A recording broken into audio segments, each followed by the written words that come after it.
of the Select Committee on Nuclear Energy for the inquiry into nuclear power generation in Australia. I'd like to begin by acknowledging the traditional owners on the land on which we meet, pay my respects to elders past, present and emerging. This hearing will be broadcast on Parliament's website, and the proof and official transcripts of the proceeding will be published on the committee's webpage. If I could please just ask, there's a lot of people here, if I could please just ask that everyone be respectful so that we can hear and listen from the witnesses that are here today. Just to remind everyone that this isn't a public meeting where we have opinions from the floor. This is all about the witnesses that are here today. So if we could just make sure of that, please, that would be great. There's emergency exit points over here, and if we need to get out, you can go this way as well. So please make sure that we are. Phones on silent as well. Yeah, phones on silent, please. Yep, I'll start that all again. If we could please just all be very respectful today and hear from the witnesses that are here today. This isn't a public forum where everybody in the crowd gets to speak. There's a lot of people here today, so if we could please be respectful so we can hear from the witnesses, that would be great. There's emergency exits if we have to exit the building, just over here to my left or through the door there to my right. Thank you very much. I now welcome to give evidence today Councillor Neville Faria, the Mayor of Banana Shire Council. Right, thank you, Chair.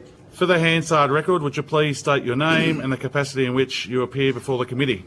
Yeah, Neville Faria, Mayor of Banana Shire Council. Thank you. This hearing is a legal proceeding of the Parliament. The giving of false or misleading evidence is a serious matter and may be regarded as a contempt of Parliament. The evidence given today will be recorded by Hansard and attracts parliamentary privilege. Before I invite you to make a brief opening statement and we then proceed to discussions and questions, would you please state if you're a current or former member of a political party or a union or an investor in the renewable or nuclear industry? None of the above. Thank you. I now invite you to make a brief opening statement before we proceed to questions. Right, thank you.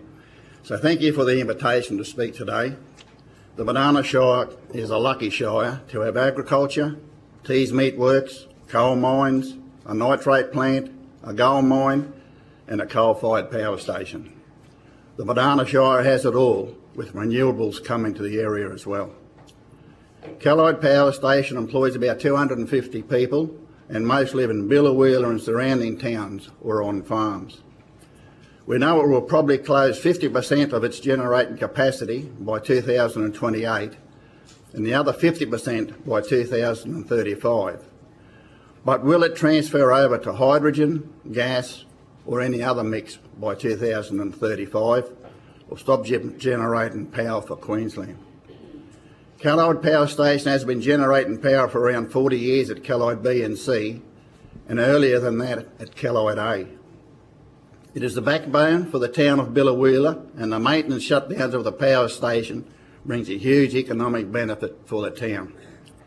Now nuclear is being mentioned for Callide Power Station and if built it may hold another 80 years of supplying power for Queensland and other states. A lot of people I talk to would welcome this as it guarantees jobs for the workforce that is already here. However, others don't want it here. As a council, we need the economic benefit, but not at any cost. It has to be safe. Council has already talked to nuclear experts around the safety of this, but we all know accidents can happen. We know lots of other countries are building nuclear plants as we speak, and there seem to be new ideas to make them safer. It possibly would be at least 15 years before one is operating here, and if that happens, there has to be a benefit for the whole Shire, cheaper power for the Shire residents and the like. The biggest disappointment about talking nuclear is that it has become political, and some of what politicians are saying is childish and lacks credibility. How can our residents in the Shire make an informed decision when what we are being told? I thank you for this opportunity to speak. Thank you. Thank you, Mayor. My first question is, did the Deputy Chair or any elected members of the Liberal National Party contact you or your council about building a nuclear reactor on the site of Callide Power Station prior to the 19th of June 2024? I only had one phone call that said there was going to be an announcement in the next morning, but didn't say what it was. Okay, so there was no discussion with council whatsoever about this being there. Okay, thank you. Has the Deputy Chair or any other elected member of the Liberal National Party contacted you since June 19th, 2024 about the proposal to build a nuclear reactor on the site of Callide? Oh yeah, we've had talks since then for sure. Yep. When they spoke to you about this, did they state that they would go ahead with the proposal if the community said no? No. No? No. What were the discussions that were had with you and councillors? We never got that far into it.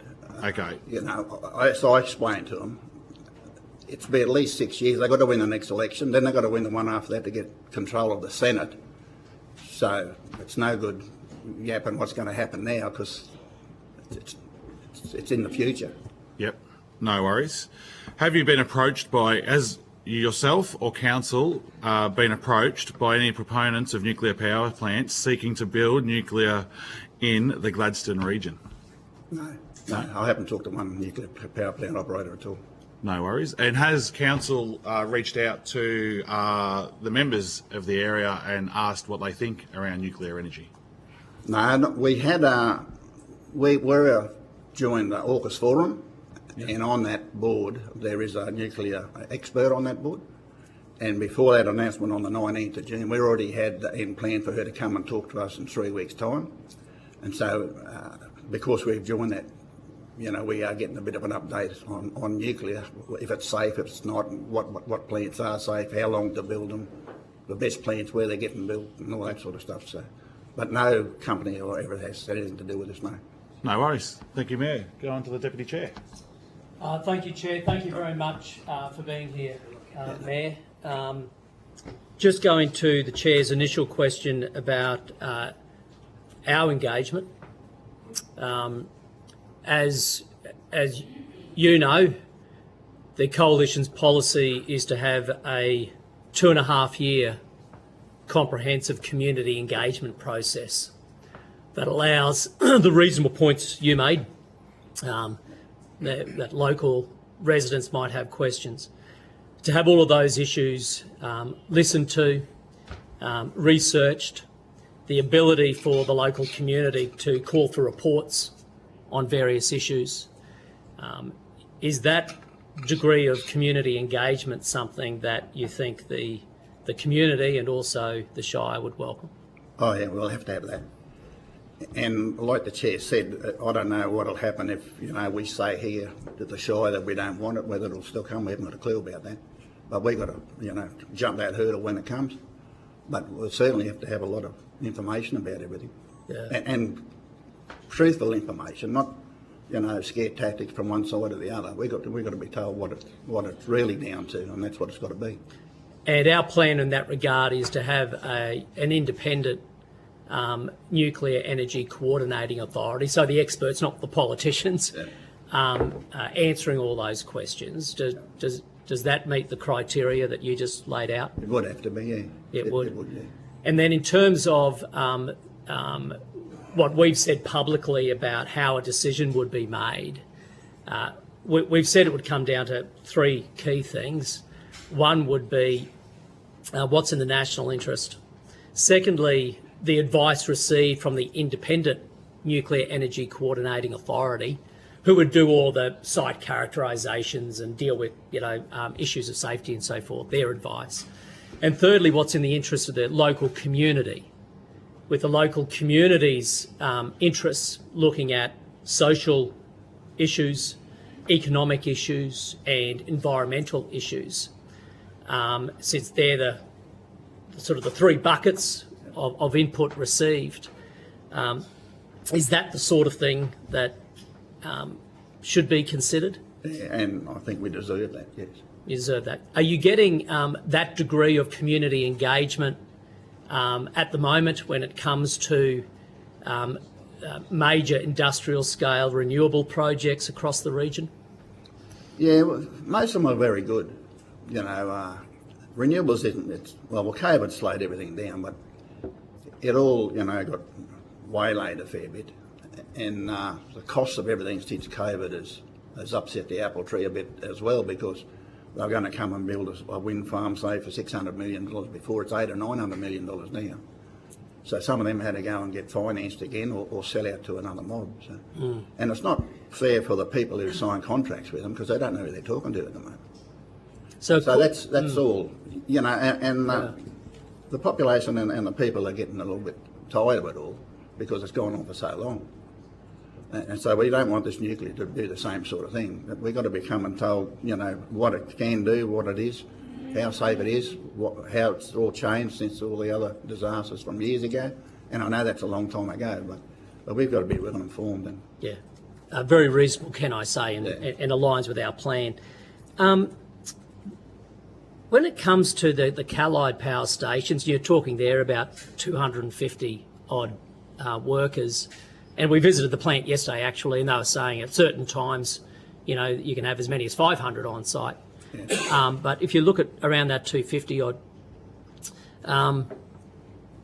the alternate plan to our coalition plan sees 90% of Australia's baseload power, coal plants, coal generating electricity gone within 10 years. We heard about some of the refurbishments yesterday, and that could allow for a part of that plant to go for another 25 years. Do you have a view about the current government's plan to close coal plants prematurely, to shut them down before the end of their life? Yeah, but I don't think that's the current government's plan at the moment, though. The Albanese government, I'm not talking about the Queensland federal government. I'm talking about the federal government. Yeah, yeah, well, I think here, Queensland government now will keep this one open longer.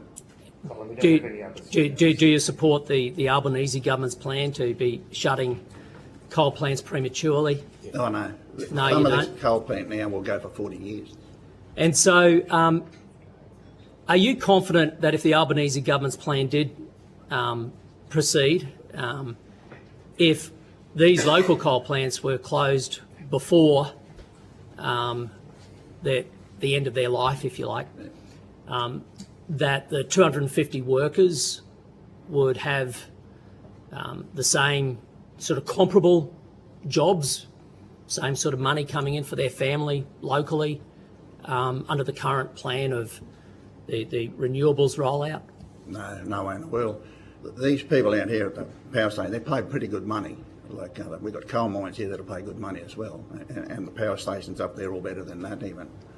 And if that closed down before then, you know, we had hoped before 2035, what they're talking to close them down, that it could be converted to gas or something. Common sense has got to come into the fore somewhere. We've got 3 big gas pipelines run through here to Gladstone. Some of them are only 12 or so K away. So it's not a huge expense to put gas through it. And hydrogen seems to be on the never done it. It's not kicking in as quick as we thought it would in Gladstone or anything like that. So we've got to make sure that this coal-fired power station going till nuclear comes along, or to the wind farms and all that, and batteries and hydro and all that work. And we found out the other day at Broken Hill that it doesn't work. And I was down there a week before that. You know, it's a terrific city, and wind farms and solar farms and batteries there. You'd think everything would have been right to get going when the power lines fell down, but nothing seems to be set up properly yet. We're roaring along at a head pace that we can't stand up to, and no one's doing the thoughts of lining everything together. And that's what's happening here a bit with renewables. You know, we can't even get half of them out of the port in Gladstone. And as a council, with Gladstone Council 3 years ago, we took a transport plan to the state government, and nothing's been done. You know, I kept saying to our old energy minister, you know, Mick DeBrenny, that Mr. Bowen and him get up and make announcements about all these renewables, and then it's up to the regional mayors and councils to try and do all the work. So nothing's been done properly. And we've got to make sure if nuclear is going to come along the same lines, it's got to be done properly, because this community is fed up with what's happening at the moment. Do you have a view, Mayor, that this will be my last one, I think the Chair's indicated. Do you have a view on the role of 24/7, always-on baseload power to the regional economy? And do you think that when coal does retire from the system, whenever that is, do you think that baseload power can be provided by nuclear energy? And do you think it could be provided for by renewables? The research I've done, and as you realise, as a mayor, you've got to do a lot of research when some of these things come up. And I've certainly gone into nuclear energy, and I've talked to people that come from other countries with it as well. I was out at Barcall talking to Texans there only 6 weeks ago. They come over with the RAPID, it's a great organisation out there of councils, and what's happened over there. And it was a great insight. You know, they've got nuclear in Texas as well, and they're still building heaps of wind farms and everything, but they still want to build more nuclear over there as well, because they need power. We're all talking electric cars and all this sort of stuff, so you've got to have a lot more power. Like, it's never going to work without having a base load. It's got to be something, and the only thing we can work out, or I can work out, it's got to be nuclear or coal. There's hydro talk for here as well, and I think the theory's very good, but as you know, we can get a cyclone come down the coast here, and it won't shine sun for 7 days, and if the wind's that bad, they'd be turning the wind farms off. So how's that going to pump water back up to your hydro farm on top of the hill? It can't happen. So it's got to be base power, and you know, and not to be going on about Broken Hill, but I feel sorry for them people down there that they've lost, you know, farmers just now have to throw all their medicines out and everything like that there. They couldn't even keep milk or butter or anything cold because of the intermittent power that they thought they had covered was just no good. So I think that's a great, valuable lesson for us all. We've got to really see what happened there and make sure the rest of Australia doesn't fall down in the same hole. We've got to have base power. So you've got to work out what it's going to be. And by, 2050, I think we've got to slow down. We've got 2050 to do some of this stuff. What's the use of cutting it off at 2035? There's another 15 years after that. We don't know what they could invent as a power source by that time. You know, the world's moving that fast on some of these things. We can't keep up with it. So, it's got to have base power. So wherever it comes from, you've got to have it. And the only two that I know of at the moment is nuclear and coal. Thanks very much, Mayor. Thanks, Chair. Thank you, Deputy Chair. Just before I go on to the next speaker, I just would like to clarify the record. The Albanese Labor government is not closing down coal-fired power stations. That is done by the people that own the coal-fired power stations as to when they are coming to their end of life. That is not government's decision on that. I just want to clarify that record and make sure everyone in this room knows that. Well, Chair, I have to disagree with that. The Prime Minister is on record at the dispatch box in the Parliament with you and I in the room, holding up the Labor government's energy plan, which is the market operators plan. Under that plan, we will see 10.8 gigawatts of coal gone from the NEM by 2034 before the coal plant owners have them scheduled to close. So the Albanese government, according to the Prime Minister himself within the Parliament on Hansard, is going to be closing 10.8 gigawatts of coal-fired power electricity generation by 2034 ahead of the scheduled closures of the coal plant owners themselves. That is premature closure. Therefore, I would assert that the questions I've been asking the Mayor is relevant and factual and based on, in fact, the Prime Minister's words. Well, I completely disagree, Deputy Chair. You can disagree with the Prime Minister all you like. That's your prerogative. And that's okay, Deputy Chair. But the Albanese Labor government is not closing the coal-fired power stations down. Well, you better talk to your Prime Minister, Chair, because he's on Hansard saying the opposite. Well, 90%, we know that 90% of the coal-fired power stations are coming offline by 2035. Not according to the coal plant owners. A decision on capital. That's exactly right. Thank you, Mr. Perrott. Thank you, Mr. O'Brien, for giving me a chance here. Councillor Faria, I must have inspected a different Callide yesterday because we heard from the guy that runs the plant that it's actually the youngest power plant in Australia. So it's not going to be closing down in 15 years. We heard that straight from the person who's all but at the coalface. Okay, so that's some good news. I'm not sure where Mr O'Brien's what he had for breakfast. I'm just referring to the Prime Minister's. Well, I was referring to the guy that took. One's word is one's bond, apparently. Well, for a start, Let's get back to what. Yeah, okay. agree. Come on, let's get back. Step one: the Commonwealth Government owns no power stations, so any decisions about closing down power stations will be made by the people that own them. One is owned by a state government organisation at Callide. Obviously, in the future, if Mr O'Brien has his way, there'll be Commonwealth public servants running a nuclear power station here in Biloela, and that's something I look forward to seeing. Maybe get them a special uniform, Ted, or something like that. But I wanted to come back to. That's untrue, but you continue. But I wanted to come back to the Banana Shire's diversified that you started with, and obviously agriculture is a big part of it. Competition for water is not insignificant. My understanding is that Callide takes about 30 gigalitres a year of water to run. Nuclear takes a bit more than that for water.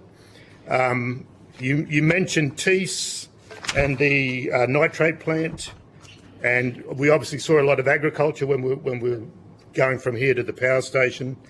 And I think the town has bores as well as some dam water. So I think you said you had 12 hours of consultation about Biloela being announced as a nuclear power site. Have you had discussions since about the competition for water? I have talked with a local member. And Okay, so Mr Boyce or the state member? Yeah, Mr Boyce, yeah. Okay, in terms of that competition for water, because obviously you've got some organic herbs producers in this area. They'd be within that 10-mile zone of the nuclear power plant, obviously. Have there been discussions with them? Did they have concerns about their output, their produce being, having to be labelled as being within a 10-mile zone of a nuclear power plant? No, we're not right up to that yet because, like I say, it's 6 years before the government's going to make a decision. Okay. We're not going to tie ourselves in a knot running around thinking about all these things. Like when I said the politicians, someone, I'll leave the party side out of it, has spread around that if it leaked, the nuclear leaked, it'd be 80 kilometres, you wouldn't be able to sell your produce and all this sort of stuff. Yeah. The 10-mile zone and the 50-mile zone are the key hinterlands around any nuclear power plant. That's common knowledge. I'm sure Mr O'Brien can talk you through that. But I was interested in that consultation, and it was amazed to hear that it was less than 12 hours before you announced it was coming. We didn't talk about that at all. All that, I got a phone call and they said there's going to be an announcement tomorrow, and I had to figure out what it was. And does the state member, Mr Head, support nuclear in this area? Because obviously they're freshly elected, they're here for another 4 years at the very least. I haven't had a real good conversation with Mr Head about the nuclear. Okay, and it's not the top of our priority at the moment because we've got to live. We're 6 years away from. Yeah, okay. No, I understand, but good governments plan for the future. Years away, Good governments plan for the future. That's we're seeing a decarbonised world, and we also heard yesterday at the power plant that there'll be a big battery, a gas plant, and I think they're putting some wind turbines within the Banana Shire as well on Banana Ridge, I think they said. Banana Range. Banana Range, yeah. And other places as well. Okay, and other places. So I think we heard about a net loss of about 70 jobs in that transition, like they're trying to guarantee as many jobs as possible, making that an energy, not hub, but a energy zone or something like that. So have you had discussions with CS Energy about that? Yeah, bits, yeah. Yeah, okay. And renewable energy zone, yeah. Okay. And so no discussions about the water, but in terms of water use, the nitrate and Tees, the gold uses a little bit, I assume, but not too much. No, the gold's a Krakow. Oh, the Krakow, okay. Is Krakow in the Fitzroy Basin, or is that the next one over into the Burness? Okay. Well, somewhat. Okay. All right. Thanks very much, Mayor. Thank you, Mr. Chair, Perrott. if I can, only because Mr. Perrott mentioned the We should let zonal. you can do it soon, Deputy Chair. Please let us get through to the other questions. Happy first. to, but need Come to back to clarify this. the record before the end of the session on No worries, if we that's all can, right. Chair. Thank you. If there's time at the end, we'll do that, definitely. Mr. Chester. Thank you, Chair. And in the interest of transparency, I should note that the Mayor and I had dinner last night at the Settlers Hotel. It was a lovely meal. Thank you, Mayor. And we talked, as in my role as the Shadow Minister for Local Government, we talked about a whole range of local government issues impacting the Shire. So thank you, Mayor. And we paid for our own meals in case anyone wants to ask. I thought I was going to get a free feed. I would not shout of a shark at me, Mayor. My reputation is well known. Thank you. Now, Mayor, what I want to talk about, you mentioned issues around community benefits from large-scale energy projects.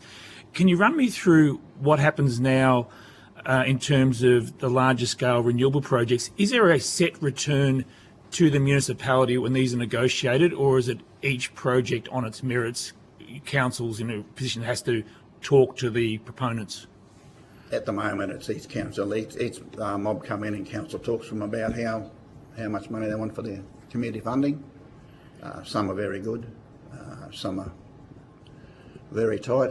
They don't want to pay much at all, and sometimes it's some of the bigger ones that are, overseas companies are not worth $9 billion, and they want to come and offer only $30,000 a year community funding, which is ridiculous. Nearly everybody that comes in council to see us will offer $100,000. Some offer a lot more. Sorry, Mayor, that's $100,000 per year? Per year. And that goes into your consolidated revenue, And that provides services? Well, because there's only one solar farm going at the moment. Like we got 5 ticked off to go, and I think only probably 2 of them might go. And we've got a lot of wind farms coming to see us, and the one's just starting right on our northern border, and it's the first one that's starting. It's only started the civics works this year, this month. So we're still a fair way off having generating power. We only got one generating power. Okay. So just to assist me, in terms of returns to council now from the coal-fired power station, is that an agreed amount each year, or is that rated, or how is that done? It's rates, yeah, what we charge them. Is there a publicly available number for that? It would be on there somewhere. It's in the magnitude of tens of thousands, or? Oh, it's hundreds of thousands, yeah. Okay.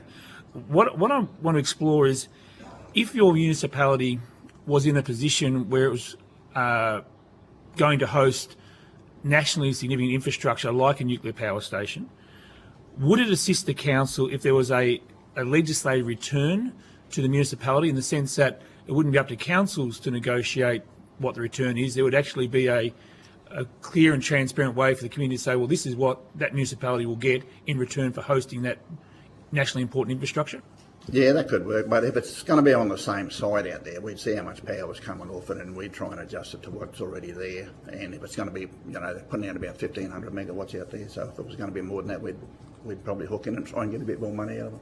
So an amount based on the energy generated, like per kilowatt almost, rather than any other mechanism where you have to try and figure out some deal with the proponents. Yeah, and that's what I wanted the state government to do with renewables, with the community funding.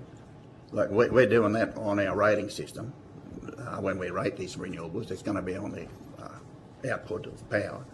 But I think the state government should have had that for the community funding as well. So if you're going to, because as it works out, say you've got a small solar farm doing 110 megawatts and one comes in doing 1,000 megawatts, they just want to pay you the same amount. Well, one's making 10 times as much as the other.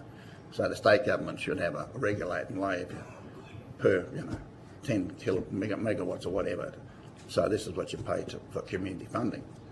Then it stops all the blues, and everybody knows what they've got to get paid or be paid. So just for clarity now, so as it stands now, there's no defined and measurable benefit legislated or required of the proponents to support your community. They do deal with the landholder, obviously, but in terms of a designated amount for your municipality, it's on an ad hoc basis. That's right. Yeah. Okay, understood. The last point I want to question you on is in relation to your comments about some of the debate is childish and lacks credibility. I won't comment beyond that. What would assist your residents or your municipality in terms of informing the debate What sort of information do you think is lacking from the conversation at the moment?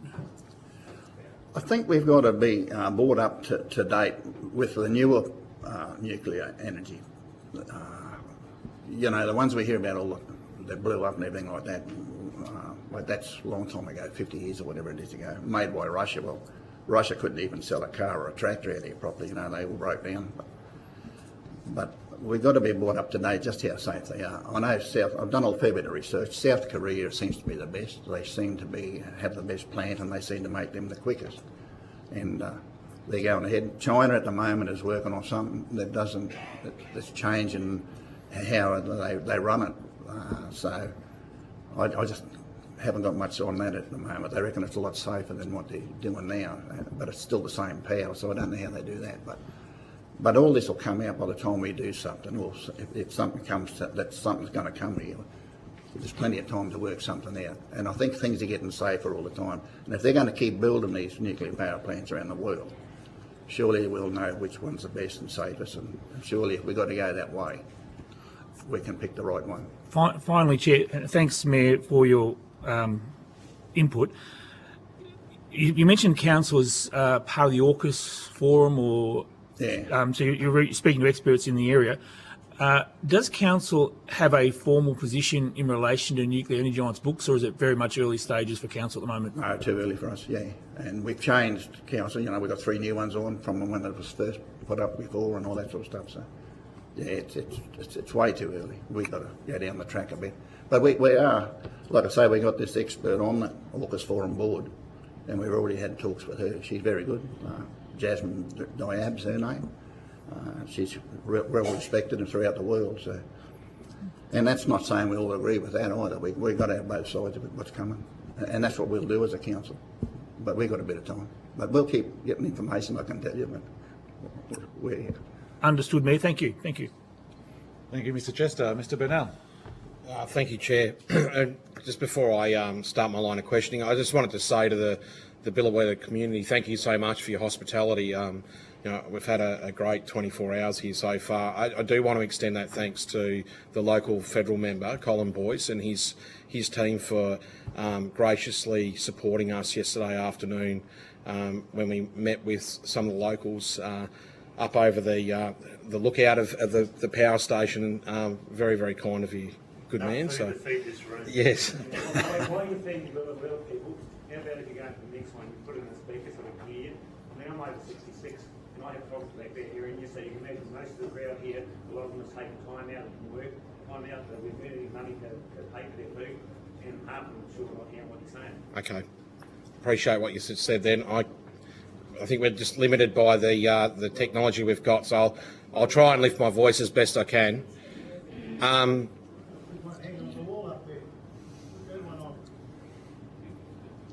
So, thank you, Mayor, for providing evidence today. I'm interested just to get a bit better snapshot understanding of what the agricultural space is in the area. So my understanding is when you look at the emergency planning zone that's required under a nuclear program, that zone pushes out 80 kilometres from the site that's proposed. So from the evidence I've got at the moment is there's about 1,040 farmers in the area that would be affected in that exclusion zone. So can you just explain like the different types of agricultural undertakings that are being done in the area and like the type of volume we're talking? Yeah, well, cattle's a big thing, of course, but so is crops. We grow just about anything at all here. We've got wheat, barley, chickpeas, sorghum, mung beans. We export mung beans and chickpeas from here. We've got 2 companies in the Shire that do that. We've got cotton. We've got just about everything. We've got herbs. Right. Some of it here is irrigated. This beautiful black soil country here there's water underneath it as well, so it's irrigated here. 80k goes out to other irrigations off the Don and Dee rivers as well. You know, we've got 2 little dams here. One's getting down a bit here, Calais Dam, it's getting down a bit. It does irrigation as well, but it hasn't released water for 18 months or 2 years now. So there's only 17% left in the dam there, but that water comes over for the power station there that comes over from Glasson, from Mwonga. Right. So we've always got water coming. So. there, but yeah, we just about grab everything, to tell you the truth. So predominantly it's irrigated farming here, or No, it's both? it's irrigated. It's close to the Biloela, there's irrigation, but a lot of dry land farming as well. And the further you get out, the more dry land farming it is. Yeah. Yeah. No, thank you for clarifying that. I just want to go back to something that you said earlier. Sorry, could we please have Mr. Ferris' microphone increased a little bit, because it's very, very difficult to hear him. He hasn't got one. Unfortunately, sorry, this is as loud as we can go in this facility with what we have currently here, so we're sorry about that. The neighbourhood who is a bank, we can hardly hear what he's saying. His voice is projecting to us rather than just at you guys, so that everybody can hear. Is that possible? This is set up by Hansard, so it can be recorded for Parliament duties. We're unable to change the setup, sorry. Back to you, Mr. Burnell. I understand the frustration, and I'm sorry that it's testy. Thank you. I just wanted to go back to the comments earlier about the timeline for consultation being around 6 years, and then the delivery time of a potential nuclear power stations anywhere between 10 to 15 years, so that pushes us out to 2045. So would it be fair to say that the transition in the area needs to be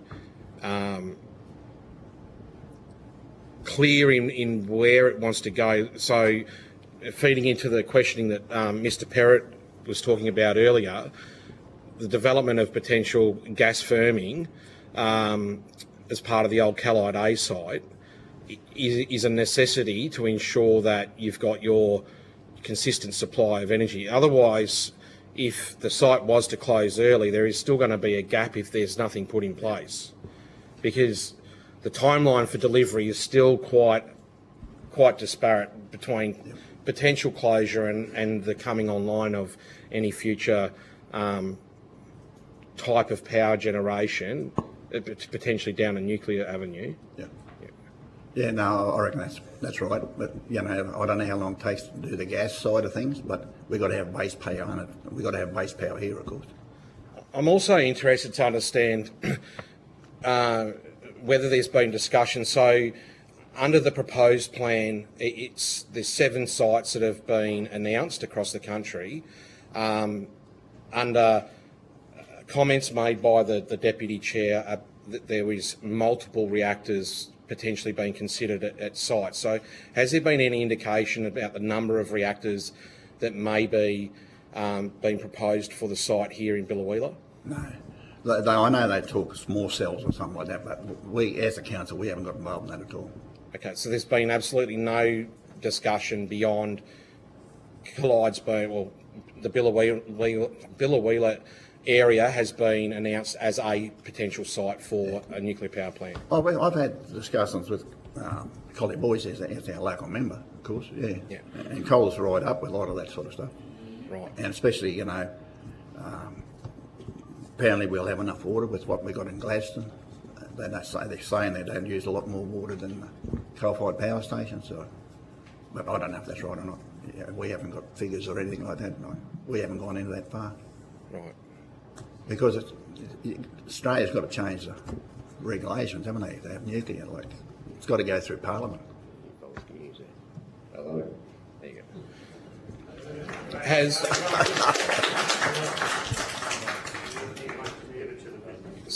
yeah. Just for clarity, everyone can hear pretty much what we're saying? You can't hear what the witness is saying. He's doing a pretty good job, I must say. I just want to go back to the agriculture question I had just before as well. So have the local farmers been asking about, are there any implications around access to water, potential implications for their farming operations if there is a nuclear power plant here? What considerations need to be taken? Has any of that discussion started at all, or at this stage it's still in the hypothetical field? Still hypothetical field, yeah, that we haven't got in that as a council at all. Okay. I think that's it from me at this stage, Chair. Thank you. Thank you, Mr. Burnell. We'll quickly go over to the Deputy Chair and then for a quick little session, then I'll have a question at the end. Thank you very much, Chair. Thanks again, Mayor. The Labor Party members on the committee just mentioned me and also the coalition policy a few times, which I better clarify, especially given your opening remarks were around the need for us to have some plain speaking and not misinformation. Yep. The last question was predicated on a date of 2045 for Australia's first unit of a nuclear power plant. Just to be clear, that is not the case. So that's just a point of clarity, which was untrue, which I think needs to be stated on the record. Secondly, there's some discussion around exclusion zones, which might imply that work cannot be done near a nuclear power plant, and so in the zones around which operations 40 miles, 80 miles and so forth. Are you aware that in Europe, in North America, that prime agricultural land is used all the way up to the fence of nuclear power plants today? Yeah, the only one that I've ever had about that is the best champagne comes from France, and they've got 20 nuclear power stations or something. So but I haven't gone into that at all. You know how far all that is, because it's way down the future yet. And if they're making better, nuclear plants all the time, surely the risk of that is just about minuscule. Yeah, no, thank you, and indeed that's the case. Also, just in terms of the best practice internationally, referring to the former question, around the world says that the most efficient and least cost build of nuclear power plants is to have multiple units, sort of like coal now, a halide, right? You've got multiple units, same with nuclear, right? And the question was asked, have you been told exactly how many units? Again, our policy is not that politicians from opposition would be defining a particular unit and how many, but rather an independent coordinating authority would do a full site characteristic test before then recommending the technology and the units. Does that sound reasonable enough? Yeah, I would, yeah. And then we, of course, are talking here about the coalition's policy, but right now the Labor Party is in government, and its plan, according to its minister, is to install up to 22,000 solar panels a day, 40 wind turbines a month. And if we're to be a renewables energy superpower exporting hydrogen, up to 28,000 kilometres of transmission lines. So this is the government of the day and the policy of the day. So my question is, not dissimilar to the questions just asked of you, have you been told exactly how many solar panels, how many wind turbines and how many kilometres of new transmission lines will be installed across this region over future years to achieve this government's target? No, and I don't think anybody knows that yet either, because, we have got transmission lines being spoken about coming from Hewnan to Barcaldine, and Barcaldine to Biloela, and Biloela to Gladstone. That's one in the future. We've got one here that's got to be 42 kilometres. They're talking about now, Powerlink are talking. And they're talking about doing it from Calloway here back to Gladstone, another one, double up on what's there as well. And that's going to be mostly in the line where the power lines are now, going back to Gladstone. But they're the main ones. But depends where they put these wind farms. They've got to hook them all up. So they've got to have substations somewhere as well. So they're still going through that. And there's more answered on that at the moment than building them up in the hills, is where the power lines are going with the community. And so there's a lot of, there's a lot against it because of that. And I can understand why. It hasn't been well thought out. Everybody knows you've got to have some renewables. We've signed up to that in the Paris Agreement and all that sort of stuff. As Australia, we've got to survive by doing that. but we should have worked this out a lot better. And so, one last one there, Chair. So, Mayor, thank you. By the sounds of that, it sounds like there's a tremendous amount of uncertainty about what's happening now. What the Coalition seeks to bring is a process where we've been very clear about a site characterisation study, community engagement process, and negotiating a regional deal around infrastructure needs for the community and an integrated economic development zone. All of that to be negotiated over years rather than it just happening. My last question is, do you think that sounds reasonable enough? Yes, and we've got to be involved. The people here have got to be involved because this is where it's going to be. So true. Thank you very much, Mayor. Thank you, Chair. Thank you, Deputy Chair. Just one final question before we finish. You've said that the Coalition's policy is quite a few years away, and you've said that you haven't been consulted except to say that there's an announcement coming to the area. You've acknowledged that there will be a gap between coal and nuclear in timeframes. We also know that the Coalition's proposal doesn't have any costs associated with it currently. Would you agree that it's a policy that's still really in draft and not ready for implementation or serious consideration? Would you agree with that? Yeah, as you know, they've got to win 2 elections. So I'm not going to run a book on that. So. No worries. Thank you. Thank you, Mayor. But just on that, the gap between the coal and the nuclear, there won't be a gap if they keep coal going, I believe, Chair, you know. Yeah. And as we know, some of this out here is brand new, so it would go, you know, up to 2050, no trouble at all. No worries. Thank you, Mayor Faria, and Thanks a lot. thank you for your time.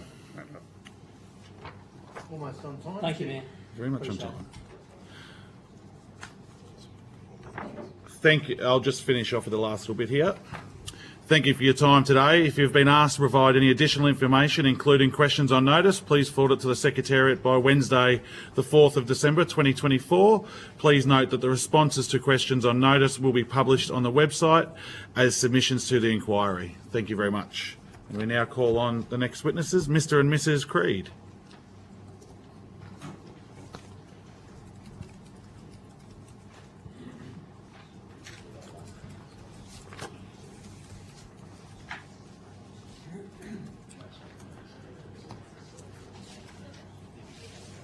I now welcome Mr. and Mrs. Creed to give evidence today. For the Hansard record, would you please state your name and capacity in which you appear before the committee? I'm Cedric Creed. I'm part of a group, Tenacious 10, objecting to a solar plant in the Banana Shire. Speak into it like this, guys. Okay. My name's Therese Creed. We're part of a group of 10 landholders. We call ourselves the Tenacious 10. We are the surrounding landholders of a solar plant that has been approved on a 9,000 acre lease that's larger than Norfolk Island on 3 sides of our property on very high grade food producing land. Prime agricultural land is only 6% of Australia's landmass and only 2.5% of Queensland landmass. Sorry, I'll just jump in for 1 sec there. You just had to pronounce your name. I've just got to go through a couple of things before we get into an opening statement. Therese Creed. Yeah, thank you. This hearing is a legal proceeding of the Parliament. The giving of false or misleading evidence is a serious matter and may be regarded as a contempt of Parliament. The evidence given today will be recorded by Hansard and attracts parliamentary privilege. Before I invite you to make a brief opening statement and then we proceed to discussions, would you please state if you are a current or former member of a political party or a union or an investor in the renewable or nuclear industries? None of the above. None of the above. My name's Cedric Creed. Good, thank you. I now invite you to make a brief opening statement before we proceed to questions. As I said, we're a group of 10 that are opposing the 9,000 acre lease of solar that's been approved around our farms and on top of us on the watershed. We understand that the government is keen to achieve net zero and that renewable energy has been chosen as a solution. After our personal experience and extensive research in renewable energy, we believe that such a so-called solution would be worse than the problem it is trying to solve. Hundreds of renewable energy factories have now been approved on our limited, precious and finite food producing land.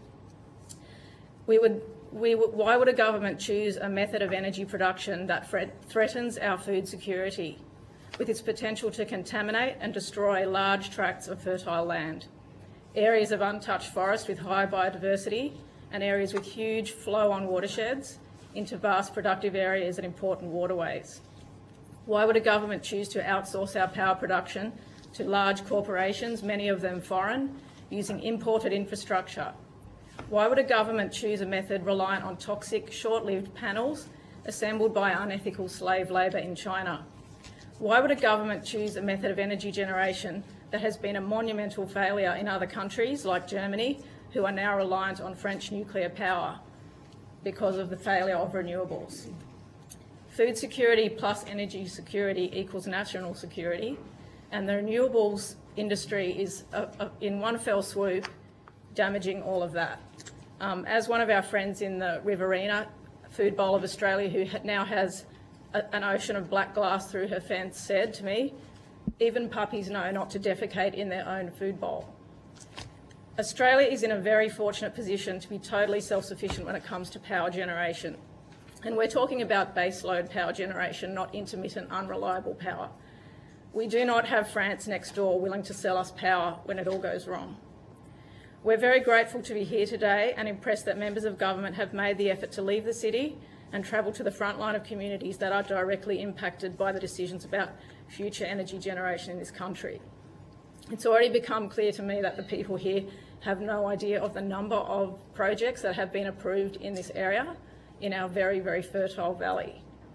You need to look at the mapping done by Stephen Nowakowski. He's a cartographer and an ecologist and a conservationist who is mapping all of these wind and solar farms that are polluting our very precious and finite productive land here in Australia. He's done a wonderful job of mapping them as they come up, which is quite difficult because most of them are a secret until they're in the final stages of approval.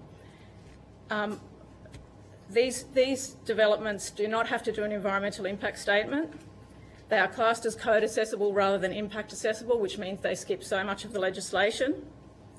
They are exempt from the Vegetation Management Act, which means they can knock over any tree they like. They can turn into a moonscape, areas of rich biodiversity. They are exempt from the new very strict reef regulations that monitor ground cover and runoff, in spite of the fact that the Office of the Great Barrier Reef Mapping Tool has most of these listed as being subject to the reef regulations. If the issue is carbon dioxide emissions, nuclear wins hands down. The energy expended to manufacture a solar industrial complex is greater than the energy that will be produced during its working life, and the carbon dioxide emissions produced from the manufacture of the industrial complex is greater than the carbon dioxide emission that will be saved. That is from a statement of evidence, Professor Ian Plimmer, one of Australia's best-known scientists, in September 2022. Also, when it comes to contamination, toxic contamination, there's a lot of fear about nuclear, that we're all going to have three eyes. Unfortunately, when it comes up against renewable, in my opinion and in our opinion, nuclear wins again. The manufacture of ultra-pure silicon for solar panels requires the use of highly toxic chemicals such as hydrochloric acid, sulfuric acid, nitric acid, hydrofluoric acid, nitrogen trifluoride, sulfur hexafluoride and trichloroethane and acetone. Residues of these chemicals are dumped in the country of panel manufacture and have created long-term health problems. Cadmium telluride, copper indium selenide, cadmium indium gallium telluride, silicon tetrachloride and lead are also added to the silicon for greater electrical efficiency. This is what will leak onto our paddocks, into our waterways, into our dams, into the Don River, which feeds Rockhampton's water supply, and onto the Great Barrier Reef if we have a hailstorm, which we do frequently have. Most of the solar panels are manufactured in the People's Republic of China and mostly by Uyghur slave labour. That is also from Professor Ian Plimmer. I won't even go into wind turbines. They're full of BPA plastic. That's what the turbines are made of. They start to shed almost immediately after being put on top of our hillsides for this highly carcinogenic and hormone-disrupting material to start leaching into our waterways. Finally, for my introduction, if the issue is safety, modern nuclear reactors actually win again when we look at the safety issues around these developments.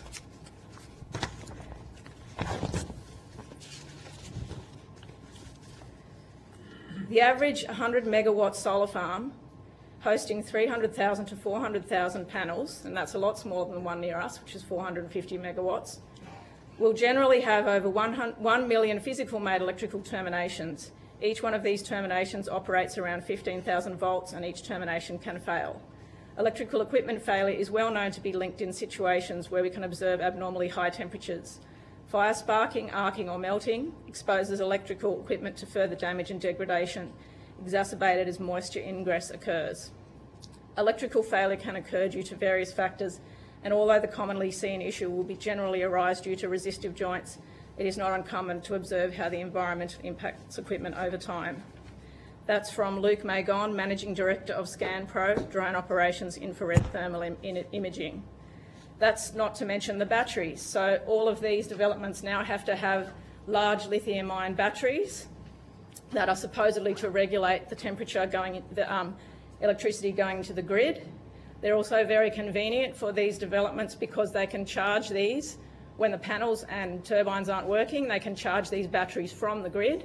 It's called load sharing, which means that nobody knows what portion of the power is made by the panels and what is made by the turbines. They can buy it at low peak and sell it back at high peak, just like shares, which is why some of these same companies, including the one next door to us, are building standalone battery energy storage systems. It's very lucrative, and you can also hide the fact that the renewable energy doesn't work. Unfortunately, it depends on baseload power for that system to continue working. The fire risk of lithium-ion batteries has been well understood in this area. We've had the fire in Bouldercombe, there's been one in Victoria. There's a large number of these batteries being put next to our main gate, and there is no mention of batteries at all in the fire management plan that this company's drawn up.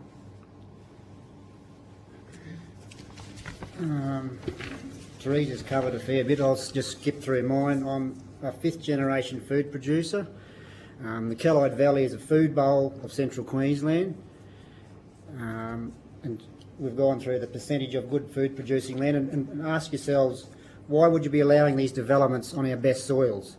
Italy has just banned all wind, solar, BESS projects on their best food-producing lands, and we should do the same. They have gone hungry during the world wars, so they know the importance of their food security. As a food producer, my biggest concern is the loss of our food-producing land and our food security.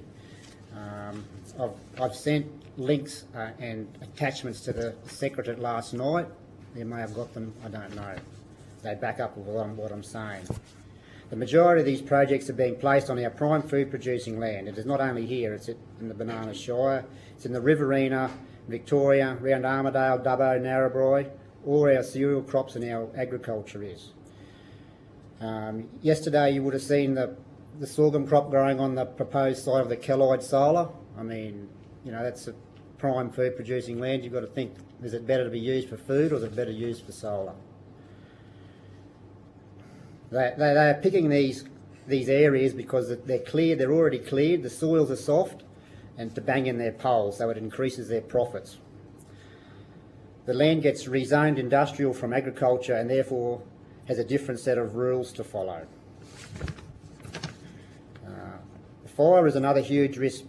Parking one of these industrial developments in the middle of food-producing land creates a huge fire risk for us.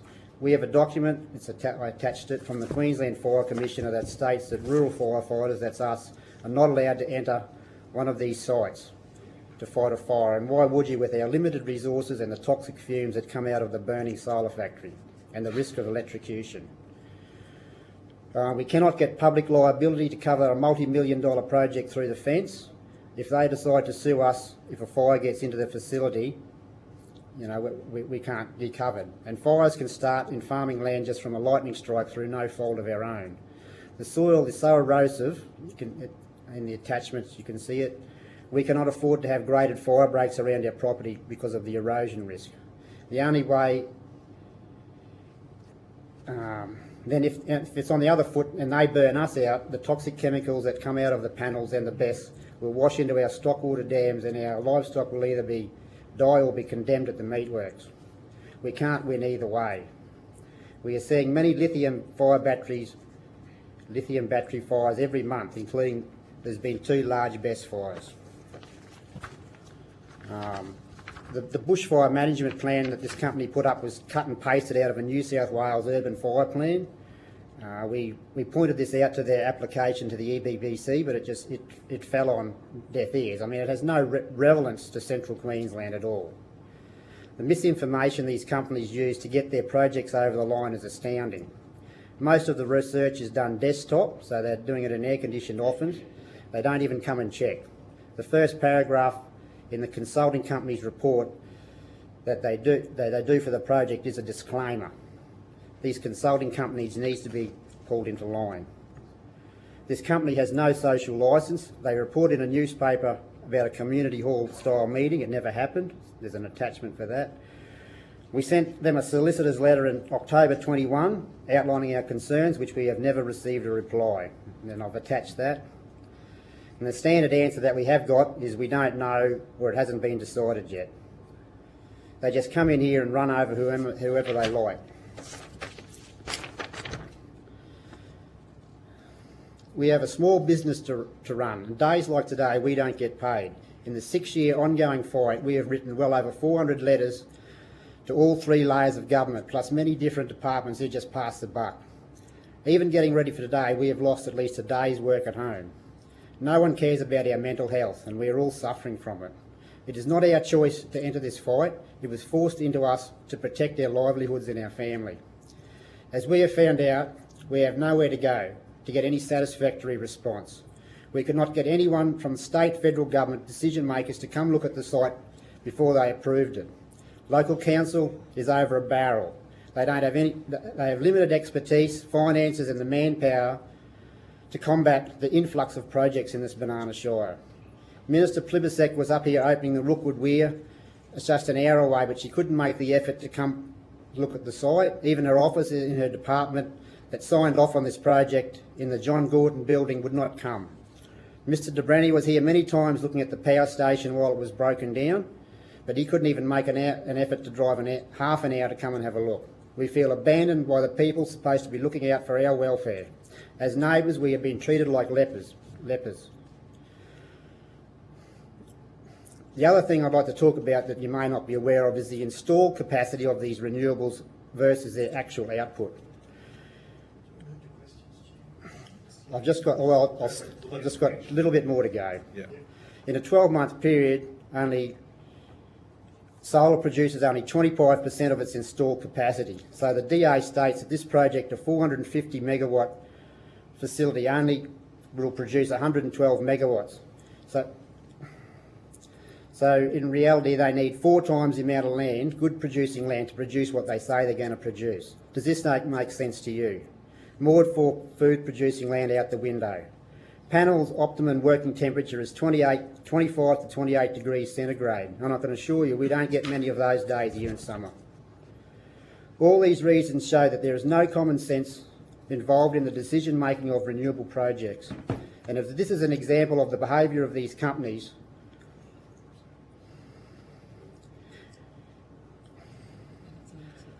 this is the alternative to zero emissions. Nuclear stands out as the best choice by far. It can be built on existing power station sites, doesn't need a substation or transmission lines, is clean, or imposed on our small amount of finite prime food producing land. And you ask yourself, do you want good, clean food on your table, or do you want a hot shower? Food security is far more important. Thank you, Mr and Mrs Cree.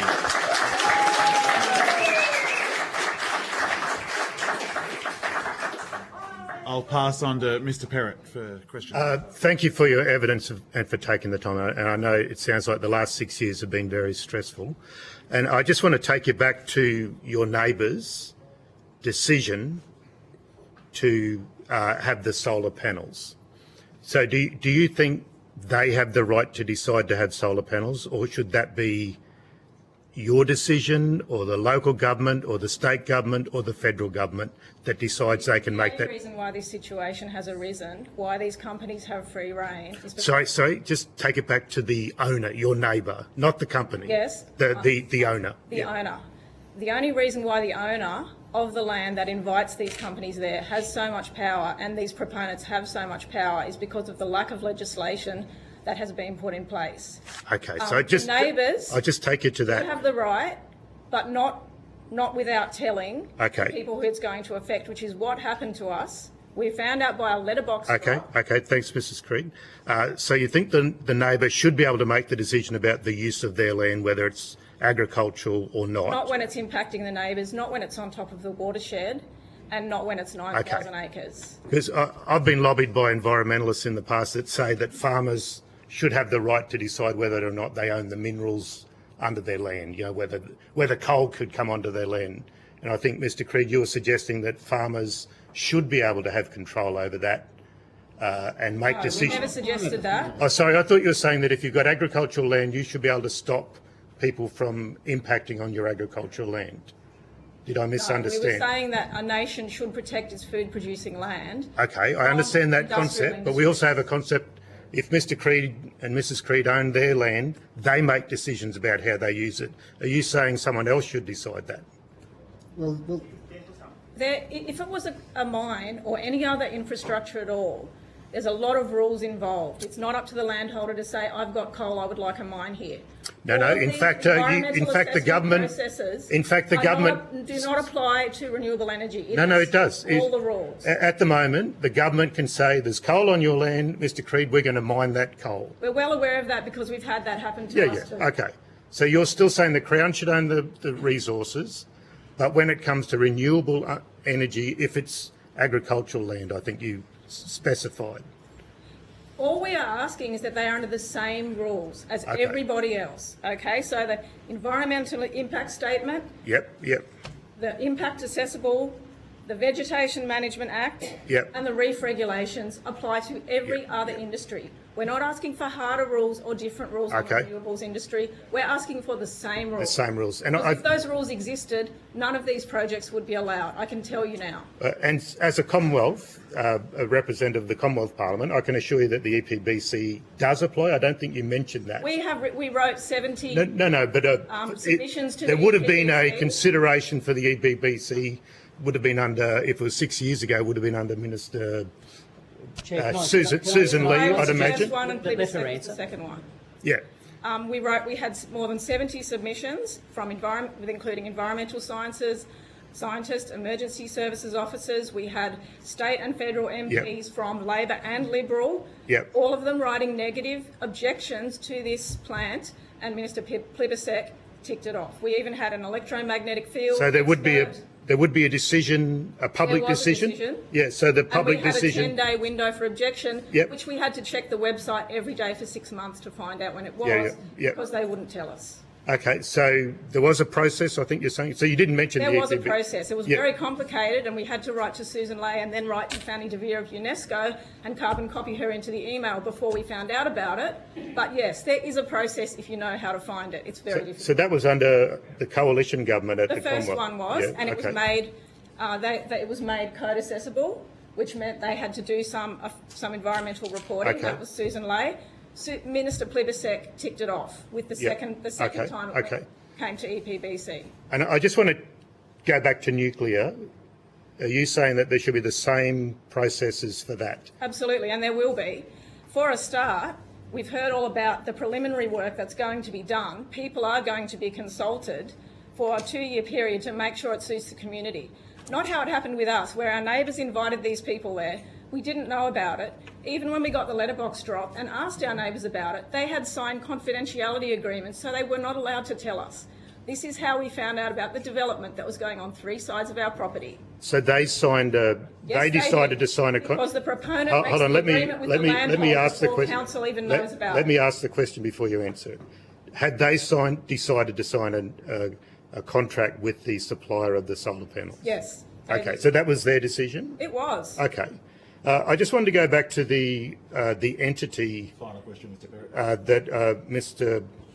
the Deputy Chair referred to the nuclear, what's it called, Ted? Nuclear Energy Coordinating The Nuclear Energy Coordinating Authority.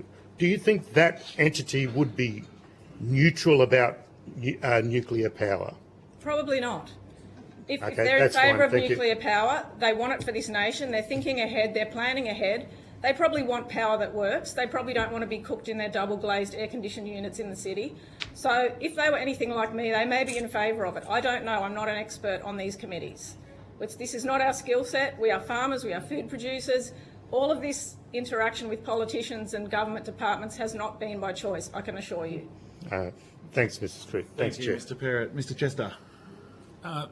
Thanks, Mr. and Mrs. Creed, for your evidence today, and it is very valuable to us. Can I just explore a little bit more about the conduct of the companies you're dealing with in trying to represent your interests as a neighbouring landowner? How would you describe their conduct towards you? Are they consultative towards you or respectful towards your position? Or can you just, for the sake of the evidence, give an indication of how you've been treated over this last 6 years? Well, just like a leper, more or less. I mean, they've treated us with just complete discontent. They've treated us like idiots. So just further that, I don't have, I'm not condemning them. I don't have any problem with the hosts or that company. We're not out to crucify them or anything. We're just pointing out the problems with renewable energy. If they're going to do a 2-year study on nuclear, there was no study done on renewables at all. It was just jammed into us. Just a blind rush it is. The proponent, when we contacted them from the letterbox drop, their phone number, and asked for some consultation, they agreed to consultation. It had to be separately though. They would not meet us as a group. They gave us all separate times to meet. They came out in their R.M. Williams and their moleskin pants and their checkered shirts. And after that, every single bit of community consultation that occurred had to be organised by us. And yet in their EPBC submissions, they listed off the meetings that we had arranged as their community consultation effort. so The letter, as we said, the letter we sent them in 2021 via our solicitor with all of our concerns about contamination, compensation, that had not been addressed. We sent via solicitor and paid a lot of money to do so, has still not been responded to. That was 2021. thank you, Mrs. Creed. So further to that point, when a project proponent comes forward and you seek to object, is there any mechanism at all where you receive some sort of low-cost funding way of doing this, or is it all out of your own pocket because you're up against a large company, obviously, or is it all at your cost? There's no representation on your behalf to put your point of view, and you've got to fund your objection, if you like? It's all at our own cost. And what's more, the Wind Farm Commissioner and the, what's he called, the energy regulator, renewable energy regulator, Andrew Dwyer. These are the avenues we are sent to, and their idea of assisting us with our complaint is sending them to the proponent. The reward we got for that was having the planned substation put next to our main gate. The liaison person suggested to us that if they didn't have to spend so much time answering government inquiries, they might have time to think about moving the substation away from our gate. And on the point of the stress on the community, the issue around mental health in the region, can you describe that for me as well? What have you seen amongst your friends, family, colleagues? How big an issue is this for you? Well, two of the neighbours had to sell up. They were a young couple in their late 20s. Whether it's relevant or not, she developed a lump in her breast and had to get that sorted out. I mean, She was under a huge amount. yeah, she was under a huge amount of stress. Her house is 102 metres from the panels.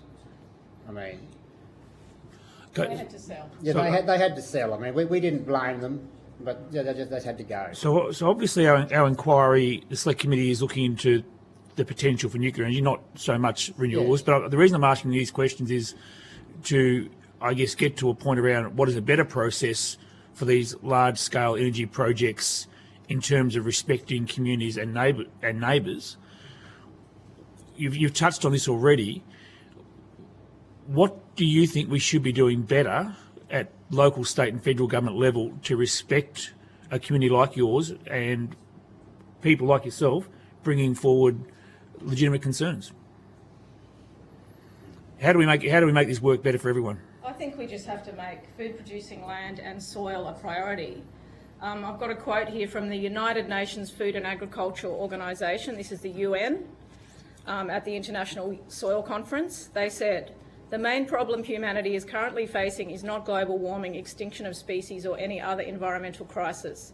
The main problem we will have to face is degradation of our soils. The world population continues to increase while we destroy more and more topsoil. If this is allowed to continue, there won't be enough fertile soil left to feed a growing population. 24 billion tonnes or 12 million hectares of topsoil are lost every year. The UN FAO calculated that we have about 60 years of harvests left. Worse, most future land degradation is predicted to occur in areas with the largest amount of arable land remaining. That has to be a priority on a national level if we want food. And this, we're not talking about a bushfire or a flood or a cyclone. This is permanent sterilisation of this country. It is cooked by the photovoltaic heat island. It is also ruined by Velpar and other herbicides that they use to permanently suppress the vegetation. This site is heavy black soil that washes as soon as it's denuded, which means we will end up with all the chemicals and the topsoil that these places choose to use. So it's not just the 9,000 acre site itself, it's everywhere around it, plus the waterways, plus the people who irrigate from the Don River and all of our stockwater dams. So I just think if a government has any idea about the future, they are not going to sacrifice food security for energy production. It's just not justified. It's stupidity. Thank you. And my last point actually goes to where you've just been. The question for me is around the footprint on the landscape, the comparative footprint of we need energy security, obviously, and we need food security. Can you reflect at all about that, about the footprint on the landscape of a large-scale renewable project in comparison to a large-scale coal or nuclear project? What's your thoughts on that? Last night I sent a 3D emanation of all the it's 3 months old, but up to date, all renewables plants in Australia, in Queensland, done by Steve Nowakowski. Should be able to see that. I mean, it's hundreds and hundreds of thousands of acres, and I mean, you went to the power station. You can see how much land it takes up. It's not very much, is it? Thank you, Mr. and Mrs. Creed. Appreciate that. Thank you. Thank you, Mr. Chester. My question is how big's your property? The property... how big's your farm, yeah? The section of it that's surrounded by solar is 700 acres, but it's about 11,000 acres. 11,000. We have country spread out in two different shires. So we breed over at the coast and we fatten over here because the country's here way superior. Yeah, and what do you produce? So cattle, obviously. Cattle. What else? Beef? Yes. Yep. Excellent. Do you have concerns about... So let's get back to the nuclear side of things here. Do you have concerns if a nuclear power station is put here, after the 2.5 years of consultation, which the Deputy Chair has said will happen, do you have concerns about the waste that will be, the thousands and thousands of tonnes of waste that will be possibly on site, stored there whilst it waits for somewhere to go? Well, I'm not exactly sure about the thousands and thousands of tonnes because I think nuclear waste is very small, and I know Lucas Heights, little nuclear reactor in Sydney that's been operating since the 1960s, the waste from that facility fits inside quite a small box. The other point to make there is that we met about a week and a half ago with Dr. David Collins, who is a nuclear energy expert, and that was my question to him because that's always been my concern, hearing about the terrible waste, the plutonium that can be dangerous and etc. And he told us that the newest nuclear power stations in France and Japan run the plutonium through 4 times to the point where the radioactivity is much less, and it's the beginning of a solution to the waste, which is actually very small. When you think of the waste from millions of solar panels and wind turbines that have to go into land, they can't go into ordinary landfill because they're so toxic. I think we have more of a waste disposal problem when we're talking about renewables than we do with nuclear, like very much of a difference. Okay, thank you. The facility in Lucas Heights is a much smaller facility than what will be here, obviously. Yes, as obviously. Well. Yeah. So, and are you concerned about transportation of enriched uranium around the area as well? Because your There's a concerns are downside around and a lot of danger things. with every method of power generation. There is a downside and a danger. I think we have to look at them all and see which has the least. And I think nuclear wins. I mean, I'm surprised to hear myself saying that. I've never been pro-nuclear until recently, having looked into it in depth and having looked into it as a alternative to renewable. I have to say I've changed my stance on nuclear after many years of being very, very wary of it. I think I just needed to find out more about it, and I think everyone else needs to do the same. Okay, no worries. Thank you. Deputy Chair. Thank you for appearing today and in listening to your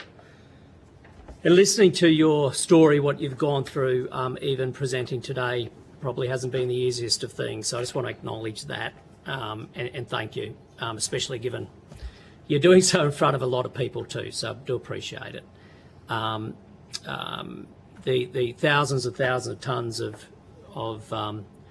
of high-level nuclear waste to which the chair refers, I'm personally not sure what he's referring to, but I'll leave him to answer for that if he wishes at a later date. Just going to your experience, you may have heard our conversation earlier with the Mayor and talking about our plan as a coalition when it comes to nuclear energy as part of a balanced energy mix, to have a 2.5-year process. And in that 2.5-year process on the ground here, we'll have a site characterisation test done, where you've got all the experts on the ground, you know, borehole drilling and the whole shooting match to make sure that the technical feasibility is done. Secondly, we'll be doing community engagement with that independent body, Independent Nuclear Coordinating Authority, which would allow the community to ask whatever question they want. If the answer is not to come through government, but through independent institutions and bodies. Would also be doing having a community partnership model with the community to negotiate a regional deal with the community to make sure the local communities are recognised for hosting an asset that helps underpin our energy security. And so that covers things like infrastructure, public services and the like, as well as an integrated economic development zone. So that's sort of our approach, which leads to this question, right?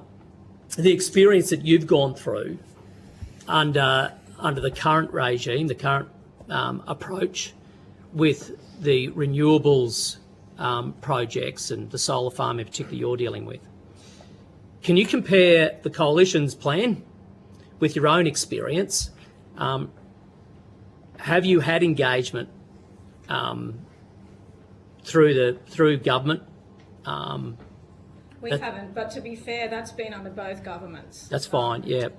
So we're not going to blame any government for the lack of consultation. What we are blaming is the lack of legislation that was set up before this reckless rollout of renewables started.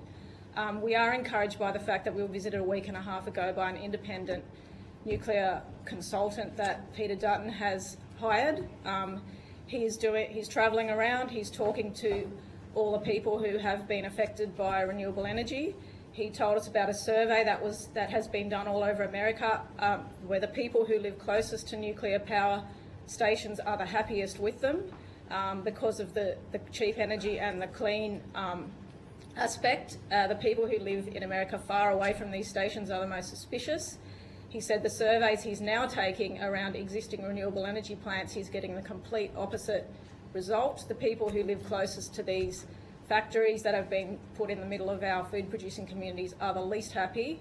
I think that's quite an important indication of the future of these different kinds of energy. Yeah, and certainly, well, I don't know who that fellow or woman is, but... Dr. David Collins. David Collins, okay. So certainly that reconciles with my experience, having travelled extensively on this too. Wyoming in particular in the States, right? That's completely cold, never wanted nuclear, and as soon as they introduced nuclear, similar to your evidence today, a whole bunch of people who said, I never really liked nuclear until I found out about it, and then they all competed with each other because they wanted to host the plant because they knew the benefits. So just going to your point though, about legislation, and that you're not blaming any side of politics. We hear that. So your point's not a partisan political one. But on legislation, then you're talking about some of the codes. And I think it's Code 23 of the State Government's Planning Act, and Code 16, it might be the Vegetation Management Act, that that basically allows for nuclear development proponents to not comply with certain protocols that might otherwise apply to other sectors of the economy. My question is, given the research you've done, is that the case? What's your knowledge of that? With nuclear or with renewables? No, forget about nuclear because we're not. Yes, but you said Oh, did I? I'm sorry, that was my bad. Yes. Sorry, with renewables. They don't have to comply with them. There are over 150 very big old bottle trees on the 9,000 acre site, which I believed were protected. They're all going. The lack of regulation on these people, and in all of their planning, in all of their reports, they supervise themselves when these things are built. They supervise themselves. There is no government body that supervises these people. We read 270 pages of the Environmental Protection Act. We got passed all around Department of Environment Science. They ended up telling us that nothing can be done until a contamination has occurred.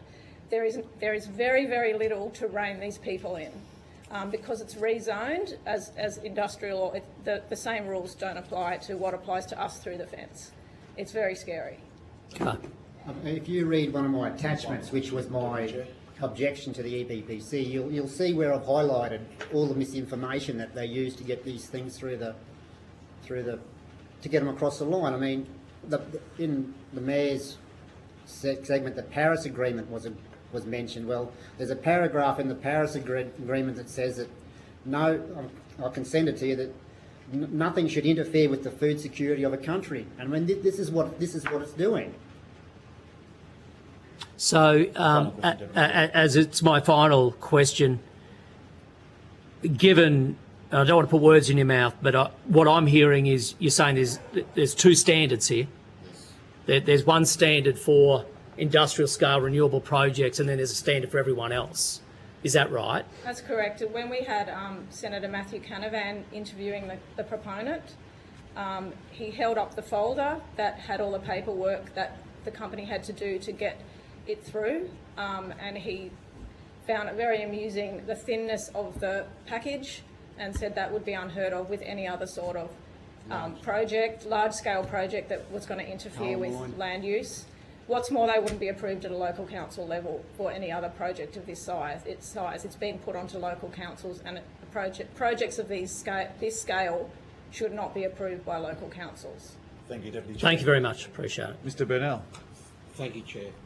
I just wanted to go back to something you just mentioned before about Dr. David Collins. So, can you just clarify? So, he's an independent nuclear consultant. He's been hired by the opposition leader to come around. Well, he's consultant. He's an advisor. He's an advisor. So he's doing his homework, which impressed us because that's something that was never done for renewables. And so what type of things has he been coming out and discussing with the community? He came once, and he's travelling around meeting with lots of people who are impacted by renewable energy like us. He's worked in coal and nuclear. All over the world. He's an American.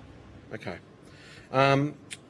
Thanks for that. I just wanted to also go back to the discussion around the Opal site, the Ansto's research reactor. So the waste from that is, as you said, rightfully so, quite small.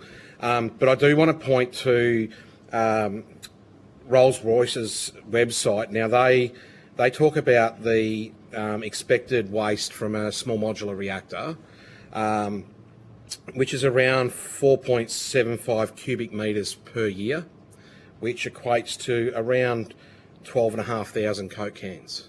So not a Coke can, but 12,500 Coke cans of waste per year from a small modular reactor. I think maybe you should look at some of the pictures online of the turbines that they're burying in third world countries. and the waste from the millions of panels that have gone in around the world. But just in all due respect, though, we're talking about nuclear waste, and I'm just clarifying that it's not a Coke can of waste that's going to be produced by a small modular reactor. It's significantly more. What I do want to ask, though, and it does go to safety, I think for the most part you're right. Nuclear power plants generally are demonstrating that they're safe across the world. But the problem we've got is that generally when there's an accident at any sort of facility, it's usually human error. And one of the things that I'm interested to get your thoughts on is if there was a human error incident at a potential future power plant, the impact potentially could be that this is why we have these emergency planning zones of 15 and 80 kilometres. So the 80 kilometre zone is the expected fallout range, potentially under certain conditions. What that impact would mean for the local graziers, because you can't just clean up nuclear fallout that easily.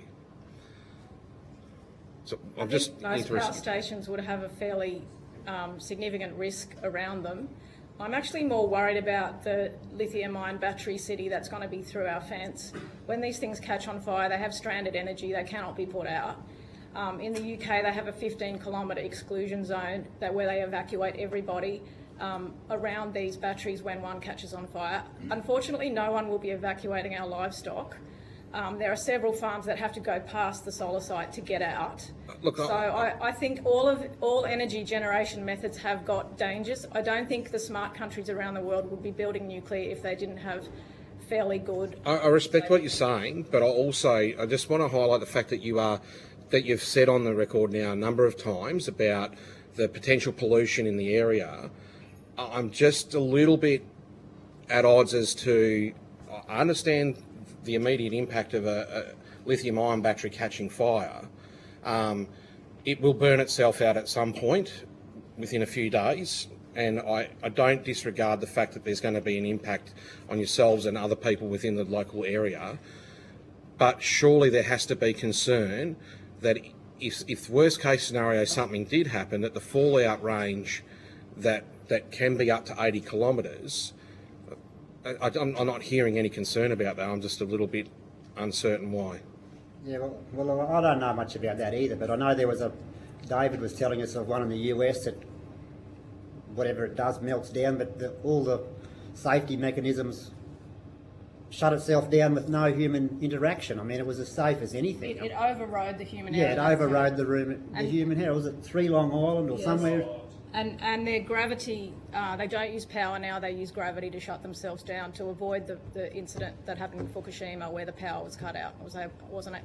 So I do agree with you. It is a concern and it is a worry, but I think not having food is probably more of a concern, and loss of food security and energy security where we're outsourcing our power to these companies. The Chungfeng Conglomerates is a Chinese communist company that is now bought up about a third of the solar farms in New South Wales. So I just think outsourcing our power grid to a communist Chinese company is probably not the best idea.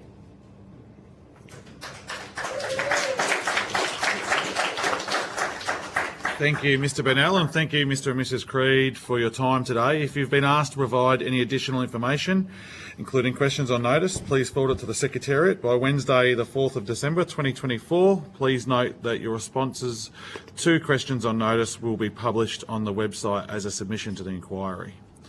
You will be sent a transcript of your evidence to assist you with answering any questions taken on notice today, and you'll have the opportunity to request corrections to the transcription errors. Thank you very much for appearing. Thank you very much. Thank you for having us. Thank you. Thank you.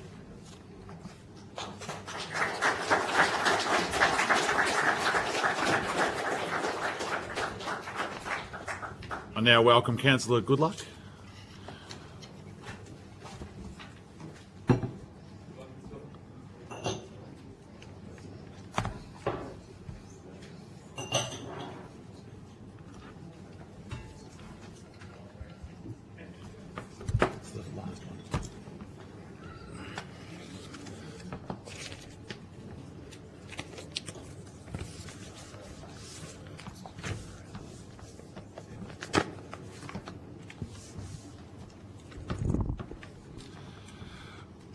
For the Hansard record, would you please state your name and the capacity in which you appear before the committee? Councillor Goodluck, representing the Gladstone Regional Council and Mayor Matt Burnett. Thank you. This hearing is a legal proceeding of Parliament. The giving of false or misleading evidence is a serious matter and may be regarded as a contempt of Parliament. The evidence given today will be recorded by Hansard and attracts parliamentary privilege. Before I invite you to make a brief opening statement and then we proceed to discussions, would you please state if you're a current or former member of a political party or a union or an investor in the renewable or nuclear industries? Current member of 2 unions, the Australian Metal Workers Union or Manufacturing Workers Union, the Media Entertainment Arts Alliance as a boilermaker by trade and a musician, former member of the Labor Party up until a number of months ago. No worries, thank you. I now invite you to make a brief opening statement before we proceed to questions. Thank you very much, and acknowledge the Chair and Deputy Chair and all committee members. I'll also acknowledge our federal member, Mr Colin Boyce MP, and Mayor Nev Faria behind me. Thanks for welcoming me into your patch, mate. But thank you for the opportunity to present here today on behalf of Mayor Matt Burnett, the Gladstone Regional Council and our community. It is probably no surprise to the members here today that manufacturing represents about 5.9% of the national economy. In this respect, my region is an outlier. Manufacturing represents approximately 34% of the Gladstone region's economy.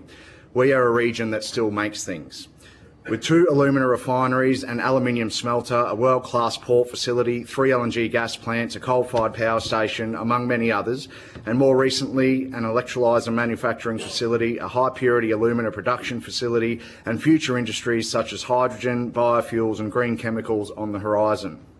All of these industries providing jobs and careers to the people and families that call our region home. And the one common link that binds all of these industries together is the critical necessity for the cheapest possible, reliable and increasingly the demand for green energy. Rio Tinto is the largest employer in our region with upwards of 7,000 people employed directly and indirectly through local contractors and suppliers. Rio Tinto is committed to net zero operations across their global operations by 2050 and to a 50% reduction in emissions by 2030. They are investing heavily in these goals, but the key to achieve this outcome will be reliable green energy at the cheapest possible price point.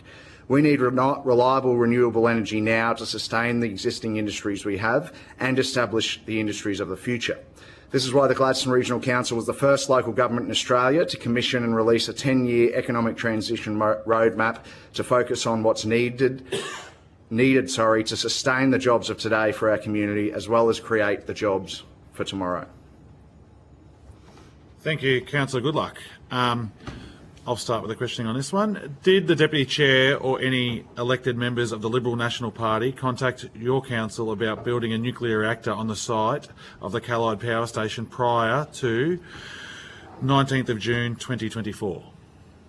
Not to my knowledge. I don't believe the Mayor was contacted, but I'd happily stand corrected on that. The first I heard of it as a councillor was when I saw the media articles about that particular topic. Yeah. No worries, thank you. Has the Deputy Chair or any elected members of the Liberal National Party contacted you since the 19th of June 2024 about a proposal to build a nuclear reactor on the site of Callide? Certainly not myself, and not that I'm aware of any of the other councillors in the Gladstone Regional Council, notwithstanding that Callide's not in our region directly, so... No worries, thank you. How is Gladstone region getting on with the job of building the jobs of the future? Yeah, thank you. We've got, look, our 10-year economic transition roadmap really focuses on a lot of the issues that I've heard mentioned here this morning. The Gladstone region's no stranger to big impacts from big industry. We saw massive impacts to our community through the LNG construction boom from about 2009-10 up until about 2016. We saw a massive increase in house prices. We saw our seniors, our grandparents that could no longer afford to live in our community. And when you lose your seniors and grandparents, you lose part of the social fabric of your society. You lose the family unit, you lose as babysitters for mum and dad. And not only that, those seniors and grandparents spend a lifetime amassing their wealth and superannuation, and when they up and leave your region, they might go to Hervey Bay or Bundaberg or wherever it might be that they end up. They take that lifetime of amassed wealth with them. So a large part of the work that we've done is around those community impacts and trying to make sure we can learn as much as possible from the lessons that we learnt through previous booms and bust cycles, and trying to ensure that we can do things better and smarter. But certainly we've got hydrogen, we've got the potential for even a green steel manufacturing development in Gladstone, linked in with a mine that will be out here in the Banana Shire. But one thing, we've got green chemicals, we've got a whole bunch of potential opportunities for our region. And as an industrial powerhouse of Australia, we have a massive industry base, but that also makes us the carbon capital of Australia, for want of a better term. And whether I like it or not, or whether I agree with it, I've moved on from whether it's right or wrong. The reality is the big industry players have committed to these targets. They're looking to decarbonise their operations. The global economy is going through a massive change. We've taken the approach that we need to be ahead of the curve. We need to be preparing and planning for the best possible outcomes so that we can position our region to capitalise on these opportunities, not just bury our heads in the sand and wait for change to be thrust upon us. Do you see nuclear playing a role in that? What I think, I'm certainly not a nuclear expert, but the one thing that I know that our big industry players need is cheap electricity. Whenever, and we've seen in recent years, if you look at Rio Tinto, we've got the Boyne and aluminium smelter, it uses about 16% of Queensland's electricity every year. It is a massive electricity consumer. They have many discussions and put a lot of time and resources into lobbying governments for cheap power prices. From everything I've read through the CSIRO, CostGen reports and other areas, nuclear is an expensive form of electricity. And my big concern there is if nuclear does play a part, and it is more expensive, what does that mean for our big industries? It's either going to mean that it's not affordable for them to continue, and there's 7,000 people in our community, plus all the other industries in the community as well, that will potentially lose their jobs because it's not affordable to continue their operations in our community, or it means that those industries will walk into your offices and state government parliamentarians' offices and lobby for cheaper electricity, which means subsidies from the Australian taxpayer, and I'm not sure that the Australian taxpayers want to be paying to subsidise industry electricity either. Thank you. And have you been approached by any proponents of nuclear plants seeking to build a nuclear facility in Gladstone region? No, we have not. Thank you. Deputy Chair. Thank you, Chair. Thanks very much, Councillor, for being here. Just by way of clarity, the views you're putting today, you said you're representing the views of the Gladstone Regional Council, is that right? I'm certainly representing the views of our council in regards to our economic transition roadmap and all of the strategic priority documentation that we have. Our council has not formed a resolution on nuclear. It's only been a topic of discussion for 6 months. It's not. We haven't had any proponents come to us to talk about potential nuclear developments. I acknowledge that there are differing views within our community. There are some people who are pro-nuclear and there are some people who are anti-nuclear. So what I prefer to say, I guess, is that we'll talk about the principles that we know will lead to success for our region. So, Councillor, just so I'm clear though, because I'm asking because you started off by saying you're representing your community and you're representing the council. So if I hear you correctly, what you just confirmed there is the comments you make today with respect to nuclear energy are your own comments and not the comments of the council. Is that right? I am here representing, so I guess they are my comments, yes. And does that also apply to the community? You said in your opening remarks you're representing your community. The comments you make today with respect to nuclear energy, are they comments you make on behalf of your community or on your own behalf? Well, I am an elected representative of my community, and Mr O'Brien, I suspect that any comments you make would not be universally accepted as and agreed upon by every constituent in your electorate either, but I will acknowledge the differing views within my community, yes. So I'm not sure whether that was a yes or no, with due respect, Councillor. So the comments you make today with respect to nuclear energy, do they represent the views of your community or your own views? I prefer to focus on facts and documentation. They are my views, Mr O'Brien, and they come from a place of documented positions within our council and positions within our community as well. So again, just want to be really clear. So what I heard there, but correct me if I'm wrong, these are your views, not views after, not representing your community, not the council. There's nothing wrong with that, by the way, but I just want to be really clear.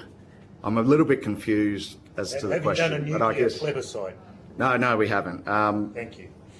So I guess that they're my views, Mr O'Brien, as a representative of the Gladstone Regional Council and my community. Thank you. What sort of community engagement, going to my colleagues' quip then, what sort of community engagement have you done on nuclear energy after the coalition announced its plans this year, including, you know, when we laid out the sites, how we're going to deal with waste, community engagement, community benefits, all that sort of thing? Well, not very much, if any, Mr O'Brien, because the Gladstone Regional Council isn't proposing to build a nuclear power plant. I suspect that the engagement would come from either the proponents or the coalition. I'd encourage engagement within our community. Indeed. And absolutely, yes. So do you, given the comments you made before, and I think full credit and admiration, if I can say, to the region where you are a councillor, it is indeed an industrial powerhouse. There's just no doubt about that. Do you believe that heavy industry in Gladstone can run 24/7 on a renewables-only approach? I think Rio Tinto, if I use them as an example, because they are the largest employer in our region, they believe that they can do that. They've recently signed power purchase agreements with solar farms, and there's wind farms. I know there's a necessity for storage, whether it's battery storage. We've got a number of battery storage proposals. So I think it can run. That's notwithstanding that there are challenges, and I acknowledge Cedric, who presented before me. I've discussed that with Cedric a number of times as well, and there are many other rural landholders and people in our community that have concerns, and we have lobbied to the state government around better controls so that we can mitigate some of these impacts and make sure that we can assess some of those renewable energy projects appropriately, make sure we're getting the right projects in the right place, and protect our community at the end of the day. So can I just sort of go back to my question, if that's okay? And I hear you about Rio, but we'll probably might ask Rio that if we want their view. I'm talking about you yourself as a councillor who has to consider development applications and deal with constituents. Do you believe the heavy industry in Gladstone can run on 24/7 basis, on a 24/7 basis, on a renewables-only approach? Is that a yes? Yes. Okay, good. At some point in time. Okay. Are you familiar with CS Energy's acquisition of Lotus Creek Wind Farm? Vaguely, yes. Okay. Are you supportive of that? I don't know enough about it, to be honest. Okay. Are you familiar with Orchid Energy's proposal to build 6,000 megawatts offshore wind? Deputy Chair, would we mind getting back to the terms of reference, please? I'm sorry, Chair, this is directly within the terms of reference. I think we've already heard this from other witnesses here today. We are talking about a local community's energy future. One future deals with renewables only, another future a balanced energy mix including nuclear. So I'd like to know whether the councillor is aware of the Orchid Energy proposal. and whether or not he supports it. I'm not aware of that proposal, no. I'm not sure if it's in the Gladstone region. It hasn't come across my desk. The last presentation I had from an offshore wind group, I can't even remember the name of them, but their position was that there was no offshore wind projects in Queensland. So if this is a new project, it hasn't come across my desk, sorry. And the proposals for liquid hydrogen being built in Gladstone, adjacent to the CSG industry, are you supportive? Absolutely. I think that's a great opportunity for our region. Again, a potential, and if you're referring to the Stanwell CQH2 project, that's a potential export facility for liquid hydrogen, much the same as LNG, the 3 gas plants that we've got in Gladstone. There's upwards of 2,000 construction jobs there and 400 to 500 full-time jobs. One of the things that will preface the success of that particular project will be the access to cheap, green, reliable, renewable energy and also water, and we're working on a number of those different aspects, as are the proponents. I understand their financial investment decision is due in June next year. So that project to which you just referred, my understanding is it might need around 16.6 gigalitres a year of water. As a local councillor, can you explain to us where that water might come from? I am a director on the Gladstone Area Water Board as well. I'm not representing the Water Board, but I do have some information, I guess, about that. But they have secured for their stage 1 commitments for their water. There are a number of proponents, including the Gladstone Area Water Board, the previous state government, and I've got no doubt the new state government, led by David Crisafulli, will be looking at water security and how we can provide water to those potential future industries. You said stage 1, but what about stage 2, which that's where you're looking at, 16 gigalitres is a lot of water, right? It is a lot of water, yes. We've also got the Fitzroy to Gladstone pipeline that's currently under construction.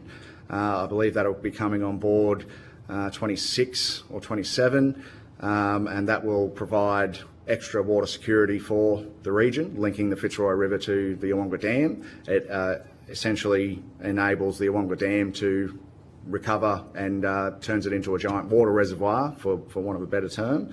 So there is work happening on water supply, and it's one of the, it's not a clean-cut solution. Water security, as I'm sure you're aware, right across the nation is a complex subject, and there's many bodies that are working on that. And you're familiar with how much water is used to create hydrogen? I understand it's about 8 litres of water gets you 1 litre or kilogram of hydrogen, yes. Yeah, close. Yeah. Close, it's 9, but 9. Yeah, no, fair enough. Okay. And so and if this is for export, Final question, Deputy Chair. I just want to be very clear when it comes to the green hydrogen export plan. If you are talking about effectively 16 megalitres, in fact it is. No, gigalitres. That's effectively exporting water, albeit in the form of hydrogen. Are you satisfied with that? You're fine with that? I'm satisfied with the fact that over the work that will undoubtedly take place over the coming years, if we can get ourselves in a position either through desalination, extending the Awonga Dam walls, future pipelines connecting water and establishing that availability of water, then that industry will be a success. If we cannot do that, then obviously people will be prioritised over drinking water before we prioritise industry jobs, but I'm convinced that we are going to be able to succeed in that space, yes. Thank you very much. Thank you, Deputy Chair. We'll just go to Mr Chester. Thank you, Chair. Thank you, Councillor, as well, for appearing today. And I've represented an area called Latrobe Valley, so it's quite similar in some ways to the region you represent. And I'd say there's a high degree of energy literacy in the community, that people understand the trifecta of reliability, affordability, and any global environmental commitment. So Would you say that would be typical of your community? There's a high degree of energy literacy in the community? I would agree with that. We've got lots of people, engineers, tradespeople that have worked in these big industries for many, many years, and we probably don't have many nuclear scientists, but certainly people have a broad understanding of energy and its critical importance. And you've obviously done your own reading and reached an opinion. Would you say you have an open mind to the idea of a civilian nuclear energy industry in Australia, or your mind's made up? I'd say I have an open mind, but for me, the critical thing is around price. It's around availability. There's a number of issues around nuclear. I'm not against it as far as, safety. I think it's largely been proven across the globe to be a safe and reliable form of energy. The issue that I focus on, which are the issues that mean success for the Gladstone region, are price. Price is the number one thing when it comes to electricity. And when can we get it? In my understanding, 15, 20 years. And then, so they will be I think the approach that the Gladstone Regional Council takes. Ultimately, the decisions around whether or not we see a nuclear civilian industry will be out of our hands, and we'll deal with what we have to. But certainly, I think I would ask all members that will be making those decisions to please consider price and availability at the forefront of your minds. Thanks, Councillor. Now, in relation to community sentiment, which is a topic that obviously the committee will be exploring as we travel around the countryside, clearly this wasn't an election issue for you at your last election because the coalition hadn't announced its policy until several months later. So how is council gauging or reaching any view on community sentiment at the moment? Is there a mechanism for that, or what's your sense of that? Around nuclear? Yeah, sorry, I should have been clear. Look, I'll be perfectly frank with you. We've got a lot of grassroots issues that we deal with as a council and a very diverse region of 10,000 square kilometres. We're engaging with our communities all the time, every day. We've got community forums right across our region. The issue of nuclear hasn't come up once yet.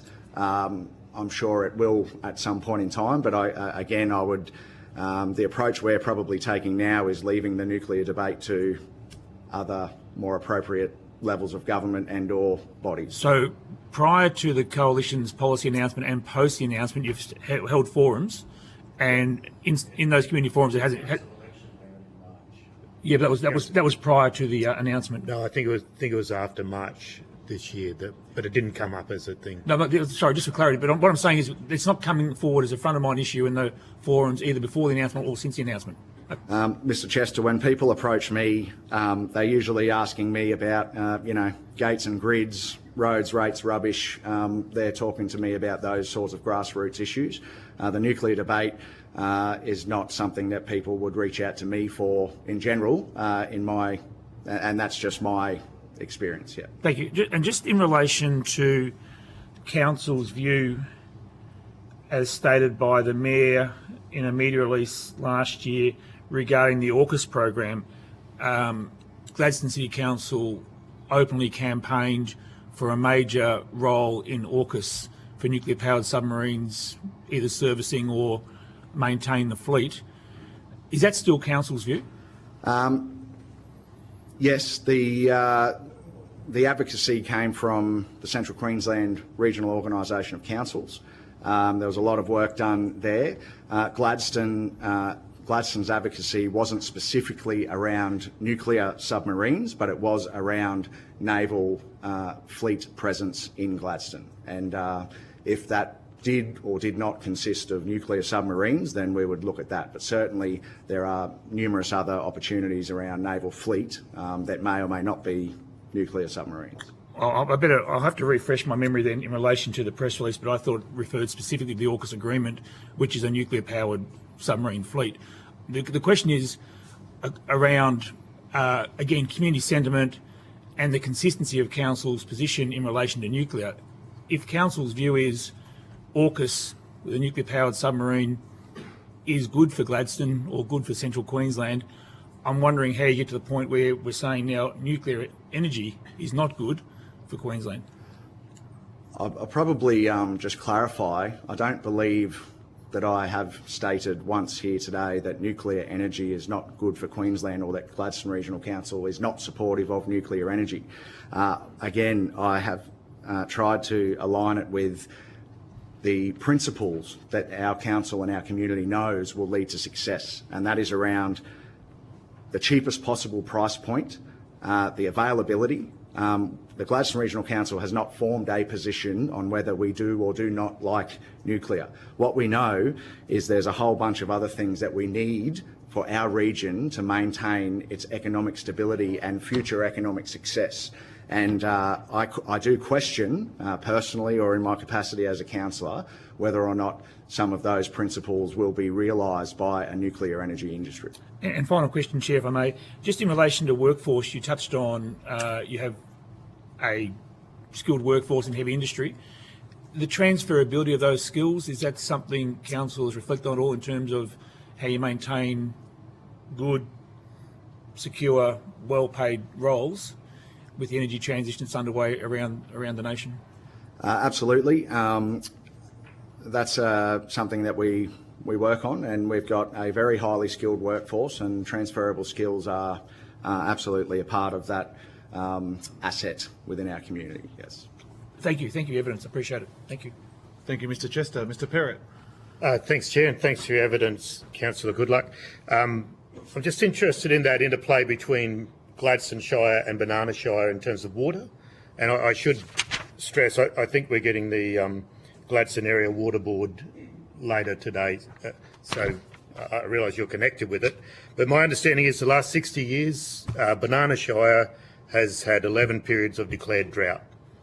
It seems to be becoming drier. And I think you indicated earlier that Gladstone supplies water to Awonga Dam, is that right? So Awonga Dam is the Gladstone water supply, and Awonga Dam also supplies water through to Banana Shire.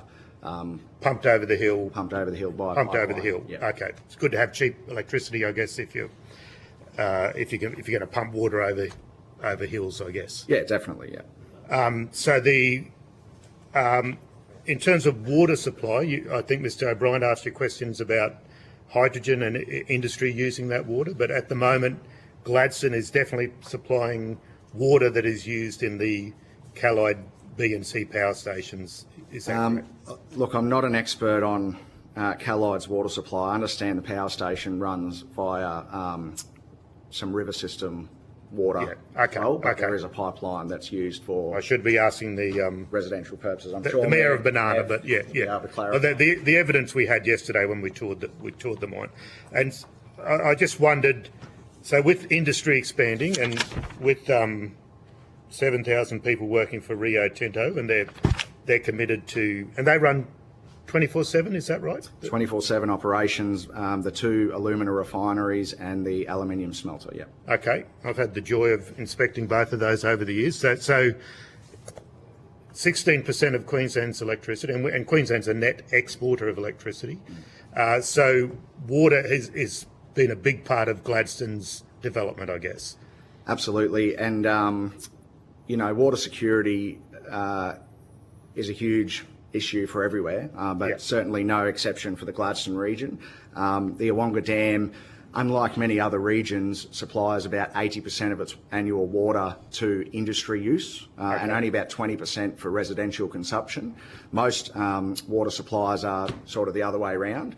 So the issue you have from a Gladstone Area Water Board perspective in times of severe drought, if we were to run out of water, not only are we looking at a potential, water issue where people need to drink water, you're also looking at potentially at the same time an economic crisis, because some of these industries, if they don't get water, they have to shut down. And some of them as well, if they shut down, there's a great likelihood you might never turn them back on again. Okay. Obviously. At the moment, just for reference, the Awonga Dam sits at 50%. At 100% capacity, we've got about 5 years of availability of water. So at the moment, we've got 2.5 years of available water. And putting you on the spot here, Councillor Goodluck, but you don't happen to know how many times over the last 60 years Gladstone has been a declared drought area. Not over the last 60 years off the top of my head, but there's been a number of times, probably 2 or 3 times in the last decade. We were on a low water level supply alert only about 12 months ago. We did get some intake in the catchment, but I suspect unless we get rain in the near future, we will probably be looking at a low water level supply alert again. And if nuclear power stations use a bit more water than coal-fired power stations, and as we saw in Fukushima, if you don't have access to water, that's why most power stations, nuclear power stations, are built beside the ocean, so that they've got access to water. Biloela, not quite on the ocean, is my understanding. Would you have a problem with your industries being deferring to a nuclear power station in terms of water supply? I think that's one of the questions that definitely needs to be considered. Notwithstanding all the myriad of issues we might have with renewable energies. Renewable energies, wind, solar, battery storage, they don't require water. A nuclear power plant does. Now, there's varying reports and literature that I've read that says it uses the same as a coal-fired power station. Some say it uses a lot more. I'll leave that to the experts, but it does use water. And again, if you're in the position where you have a nuclear power plant that relies on water and you're in a drought system, then you might be in the position where not only do you have a water crisis, you've got a power crisis as well. Whereas as a community, I think we've got to look at we don't have that issue with wind and solar, notwithstanding many of the other issues that you touched on.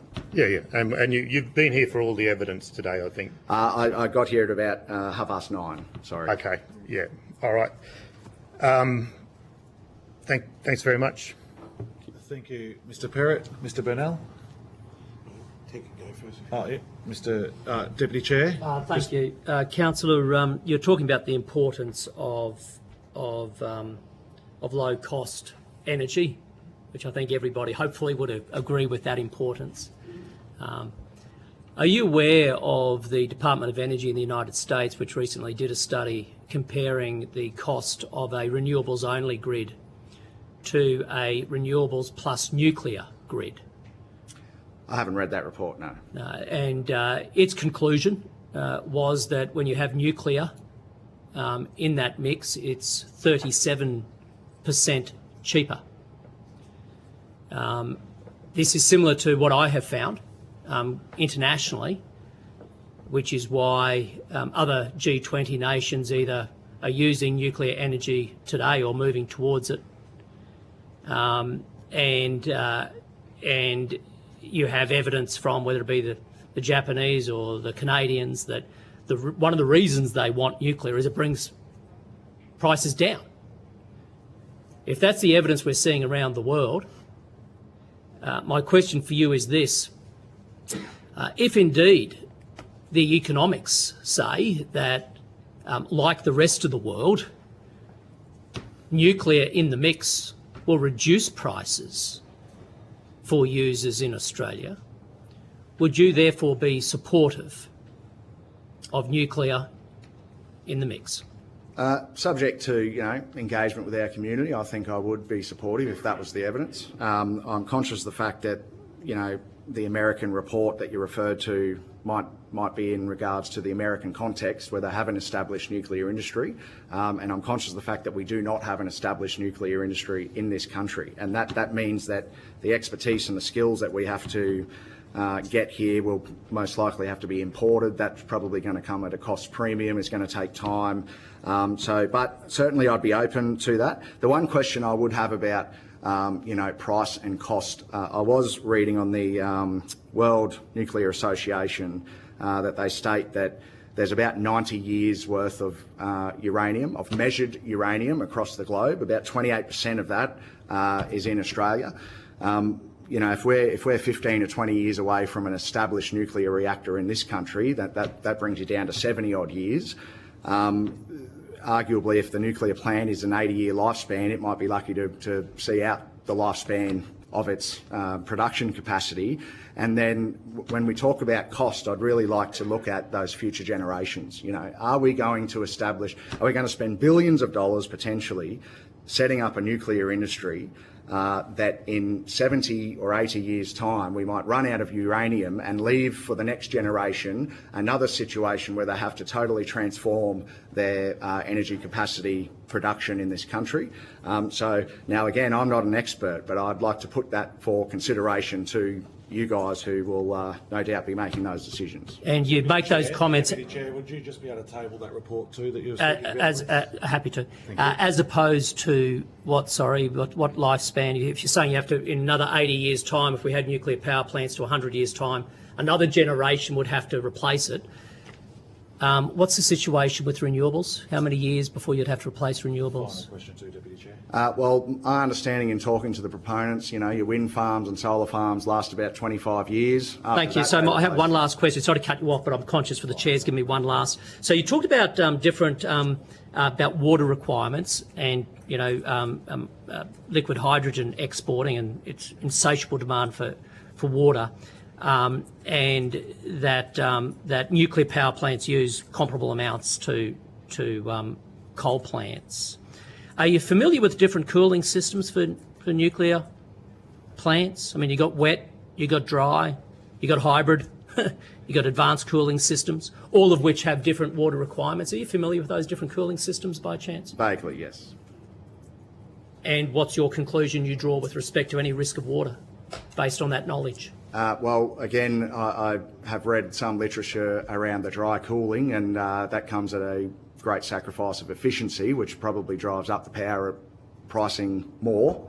So I'd be concerned around that. Again, I'm not an expert, but those are considerations I'm sure you'll have to take into account. And that 2.5 year assessment will do just that. Thanks very much, Councillor. Thank you, Chair, and thank you, Councillor Goodluck. I want to go to some comments made when the previous people giving evidence, and the mention of Dr. David Collins around being essentially the opposition's independent nuclear consultant that's been sent around the country to speak with different people within communities around the 7 selected sites. Has Dr. Collins spoken with the Gladstone Council and sought comment with you guys and to talk about what the componentry is of the proposed plan or not? Not to my knowledge. Right. But I imagine that if Dr. Collins is doing the rounds around the country speaking to local communities, that there would be an expectation that council would be engaged with and have afforded the opportunity to ask some questions and seek some clarification around the potential proposal being put forward by the opposition. Look, a fair assumption. I'd love to think that. Sometimes councils, are the last people to be informed and come and be spoken to. But certainly, we'd be happy to have Dr. Collins come along and give us that opportunity to hear from him. Yeah. I think that definitely should be afforded. I just wanted to lastly just touch on this discussion around the energy mix, and I think the Deputy Chair's pointed out this solar wind storage ideation without or failing to mention the fact that there is hydro and gas as part of the firming plan moving forward. But I'm actually interested to just touch on the last piece of evidence you gave around the approximations of the uranium within the country and potential availability for a fuel source. How many years worth of sunlight and wind have we got available? Do you know what that is, or? It might be 2 billion. I'm not sure what the life cycle of the sun is. I won't be here to see that, but certainly a long time. Yeah. Okay. No, I think that's it for me. Thank you. Thank you, Councillor Goodluck, for your time today. If you've been asked to provide any additional information, including questions on notice, please forward it to the Secretariat by Wednesday the 4th of December 2024. Please note that responses to questions on notice will be published on the website as submissions to the inquiry. You'll be sent a copy of the transcript of your evidence to assist you with answering questions taken on notice today, and you'll have an opportunity to request corrections to the transcription errors. Thank you. Thank you very much. Thank you.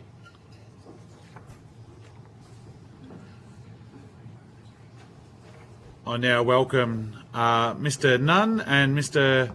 McCosker to give evidence today.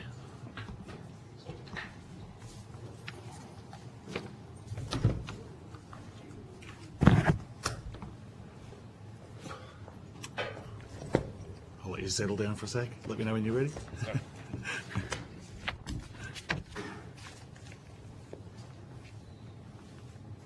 Good to go. Yep. All good. For the Hansard record, would you please state your name and capacity in which you both appear before the committee? Oh, we do that. Yeah. Robert McCosker, known as Bob. Yep. Yourself. David Dunn from High Risk Solutions, an employer and someone that has a lot of work in the community of upskilling people and making our community better. No worries, thank you. This hearing is a legal proceeding of the Parliament. The giving of false or misleading evidence is a serious matter and may be regarded as a contempt of Parliament. The evidence given today will be recorded by Hansard and attracts parliamentary privilege. Before I invite you to make a brief opening statement and then we proceed to discussions, would you please state if you're a current or former member of a political party or a union or an investor in the renewable or nuclear industry? No, I'm not.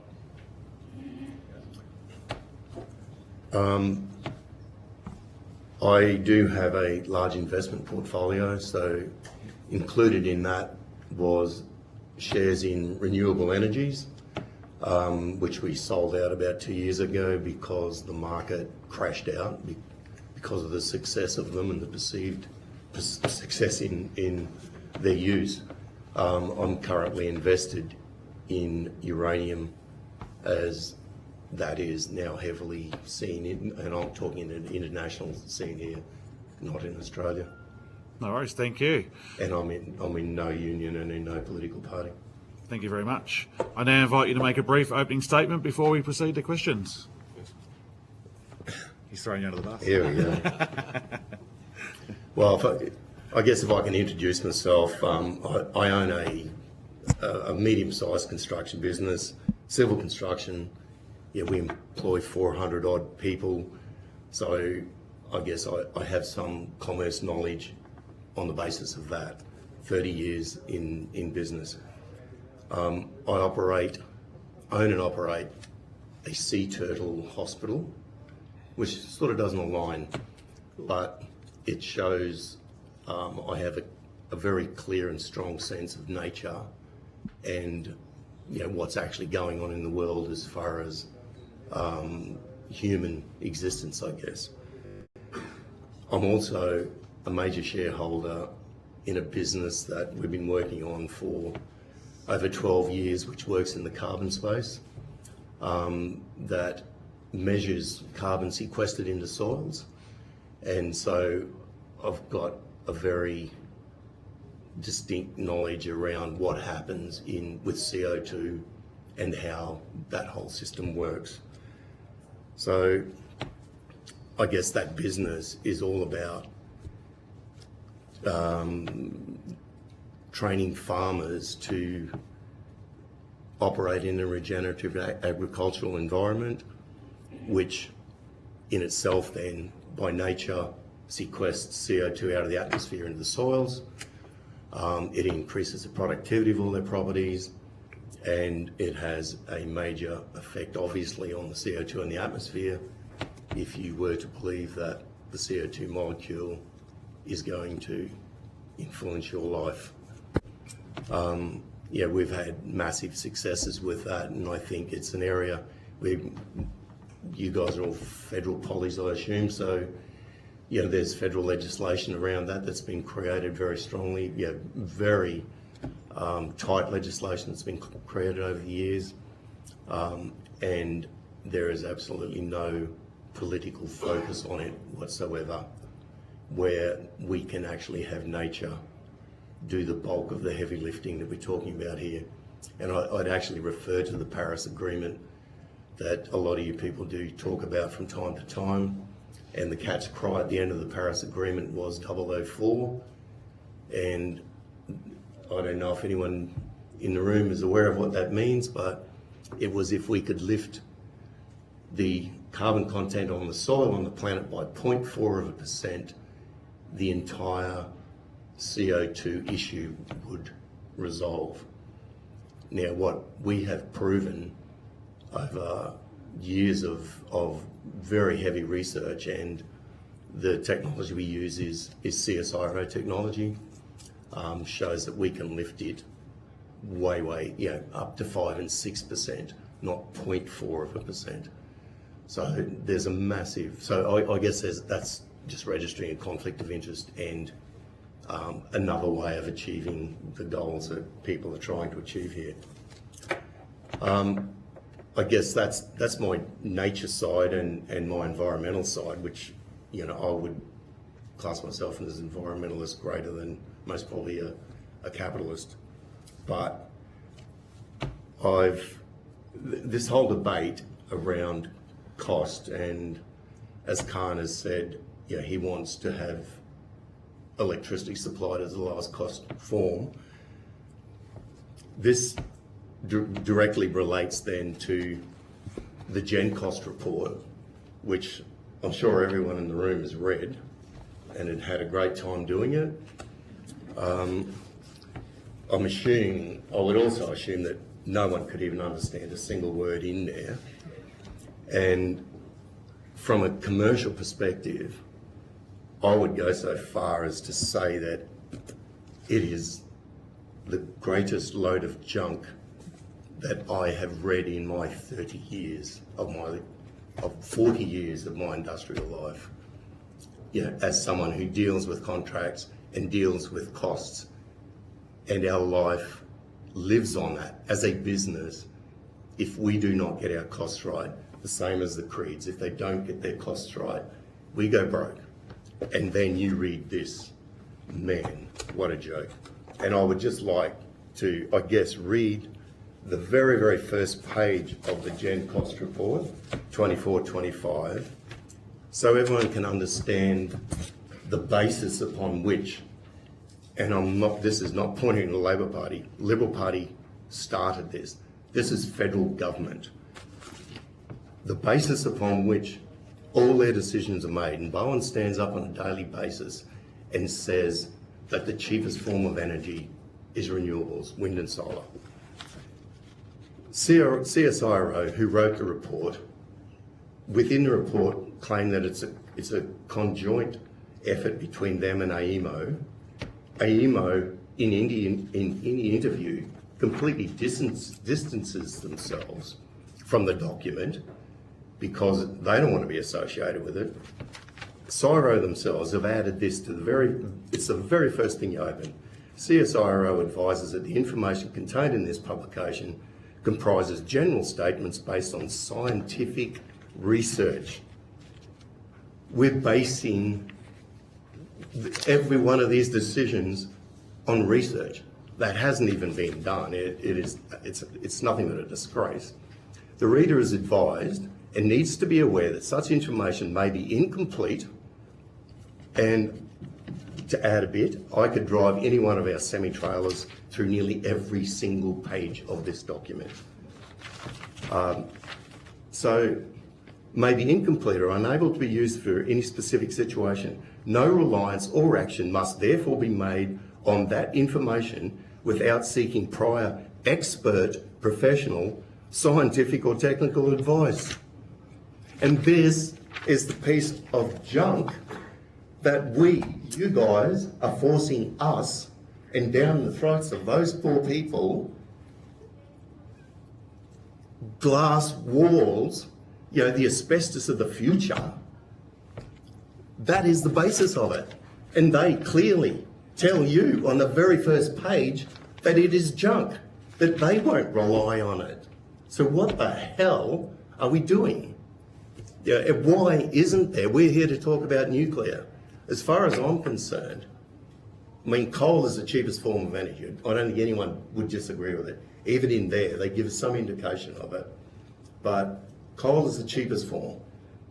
We need baseload energy. Khan talks about all of our industries in Gladstone. There is no show in hell that they're going to survive on glass panels that produce power between 9 a.m. and 3:30 p.m. on the days that they choose to. It is just simply unrealistic. You know, they're forced into those positions. So they're making political statements, not realistic commercial statements. Yeah, and I, as a contractor, get directly affected by those, and we are, at the moment, directly affected by them. I guess that most probably sums up my summary of where we are, and I would happily answer lots and lots of questions around nuclear, the cost of the same, because there is no option. You've got coal or you've got nuclear. You know, if you choose to wipe out coal, you have no option but nuclear. If we want a country that actually can survive, and I guess I would refer to just basic knowledge that the standard of living of any country on this planet is based on the cost of its energy. And look through history, go way back into the 1500s or 16 or 1700s when coal was first introduced in England. That was why England became the powerhouse it is, or it was, it's not anymore. But coal, you know, cheap energy created England. Then you had oil, founded, you know, pretty much through the USA. That's what America's entire wealth base is based on, oil. The next phase around the planet is nuclear. There's, what, 400 or 500 reactors currently on the planet. Don't care what country they're in or who's running them.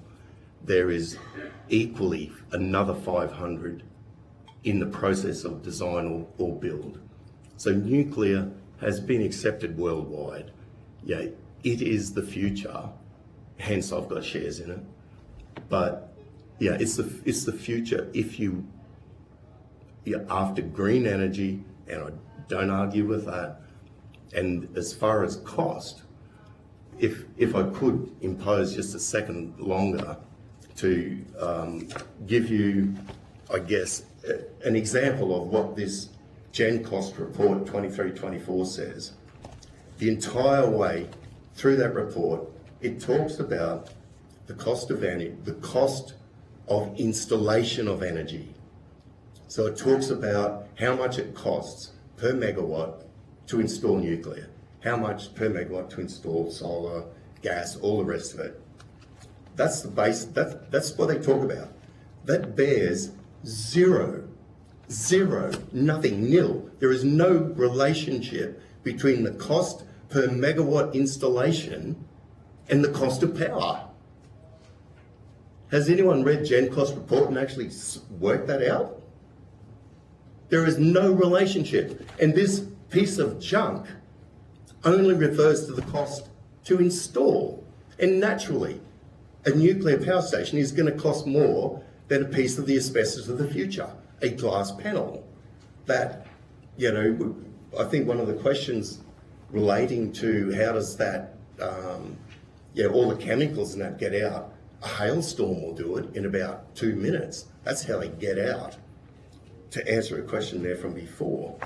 But I guess to get back to a sensible point, if I could give you an analogy that would sort of indicate how this works versus how it works in the real world, and I'll talk about a power bill that we actually have here. If, as a contractor, I'll get a job to doze a mountain down, right? So we're civil contractors. I'll take my D10 to the top of the mountain, and the job is to lower it. I'll get my 7-year-old grandson to bring his $20 toy from Kmart and sit beside my D10, and we'll have a crack and see who does the best. Now, my D10 is about $2 million worth. His is 20 bucks worth. So it's $100,000 dearer for my dozer to go to the top of that hill than his toy. Which one's cheaper? And yet it's 100,000 times the price. And this does not give one skerrick of information on the actual cost, including the enormous subsidies, and the back deals that are currently being done with all these international investors. So, and I'm not aiming like Liberal, Labor or anything here, because both parties are to blame for this. But that's a disgrace. It is a disgrace to our friggin' nation. And that's my introduction.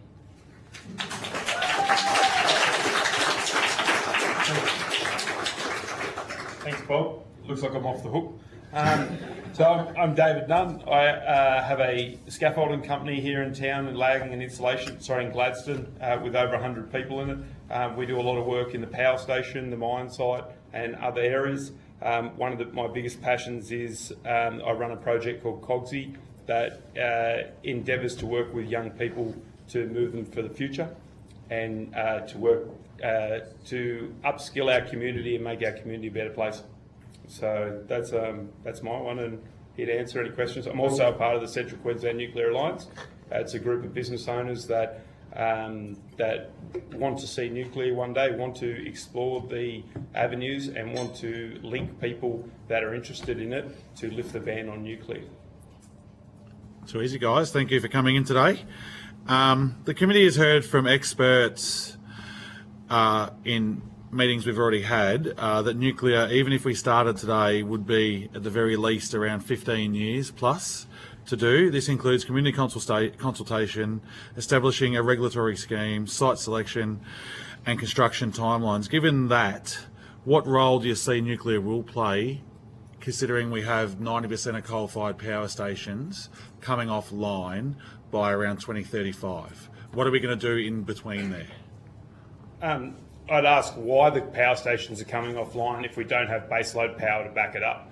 The first question I'd ask was, why are we going to bite our nose off to spite our face for energy supply, which will give us national energy security?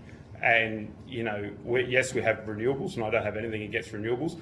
I do not like them on agricultural land, but I think everything plays a part. I want to see some of those things. I personally believe that we have a very strong supply chain in Australia. There's a lot of people that are Australians overseas working in the nuclear industry that would love to come home, and there's a lot of people that work in it. So the timeline, if that's a timeline you guys are setting, 15 years, that's a big call, long time away. But I've sat down with a lot of nuclear people, and they think that the biggest thing is going to be the red tape. Then if we go down and build one plant and replicate that plant in other places, I think that it'll be it could be well done, and could be a very well executed plan for Australia to look at. Canada's got a really good program. The way they've done things is really good. I'd like to see Australia follow and learn off some of those. And Australia's got some of the most talented people in the world. Yeah, I mean, it's a good question, Dan, and Chairman Dan. I don't mind either one. Sorry. His Excellency. Where do I go from here? That's what I was going to say. Look, what I dead set think is what I would love to see, I guess, is a unilateral agreement, or just a friggin' common sense conversation between all levels of parties, and I guess that would have to exclude the Greens, but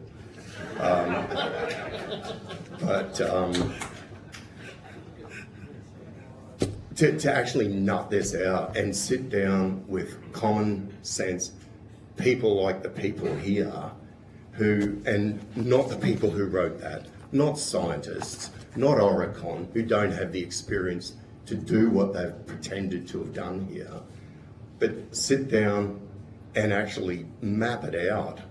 You know, AEMO, look, they're all running now to, you know, the sound of a drum that is, you know, this religion of glass panels and windmills.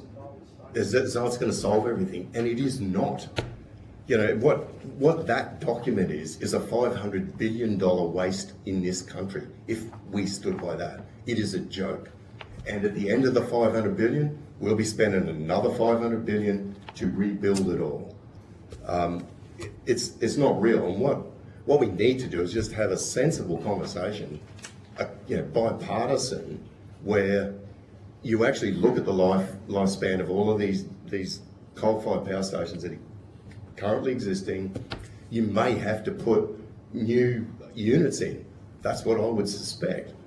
Actually extend the lives, as Dave said, as far as you can for the ones that, like Callide, that's fairly new.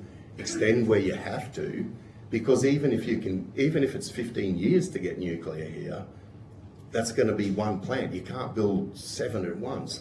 So you're still in trouble. And it's just a sensible, common sense conversation that normal people could have in most probably a few days, where you could have a completely reasonable response to the whole thing, rather than what we're doing, which we've heard from the creeds, and that is 100% happening everywhere.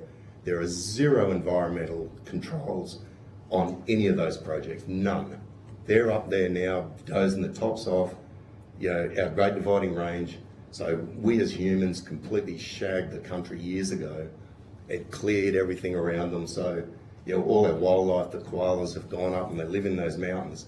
It's the only, they're the largest healthy, regions now, or groups of the koala population. And they can just go there and doze them straight out of the trees. There is zero environmental. Filling creeks with water, with just doze the creeks full of dirt, doesn't matter. It is absolute stupidity from any level. Doesn't matter what level you talk about, even if it's going to save us. It is wrong, and it has to stop. And a sensible conversation between everyone. You guys in the front have got the control. Sit back and talk to each other and come up with something real that actually looks at our power, because we're also going into a zone now, sadly or unsadly, over the next, through to at least 2040. I noticed in GenCost report everyone's going to be driving an electric car in 2040. How's that going to go in Biloela? Just things that aren't real, that will never ever eventuate. But on top, electric vehicles are going to get more and more in the cities, most probably. But have a proper conversation around it. The power demand on the planet is going to be, in this next 15 or 20 years, is tripling. So we don't have to replace the coal that we've got. We have to triple it just to survive. And China is doing it. America's not even doing it. The demand on, I'll give you an example for Ireland. 20% of Ireland's power usage is on data centres. The entire Irish. Now, across the world, it's not that high. It's most probably more like 6 or 7. But it's a massive, massive demand.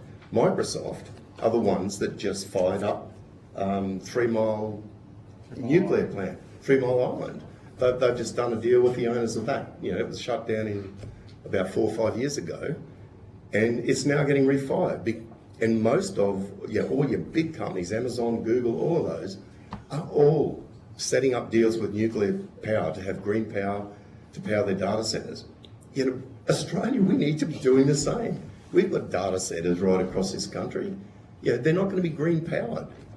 So there's a whole gamut of stuff that we need to look at. And it's not just replacing. If we bring electric vehicles in, you've got AI coming in. So you've got artificial general intelligence about to follow that up, which is a massive demand on electricity. It'll be 10 years and nearly everyone here is going to have a robot in their house. It's all electricity. And all these conversations need to be had. And I don't see it. And when you're relying on something that is just stupid and no one questions it, as a country, my God, where are we going to? Thank you. Could I just ask around, you're both big employees in the region. and workforce issues. And you said that earlier that it's going to be hard to do all 7 sites at once to be able to do that.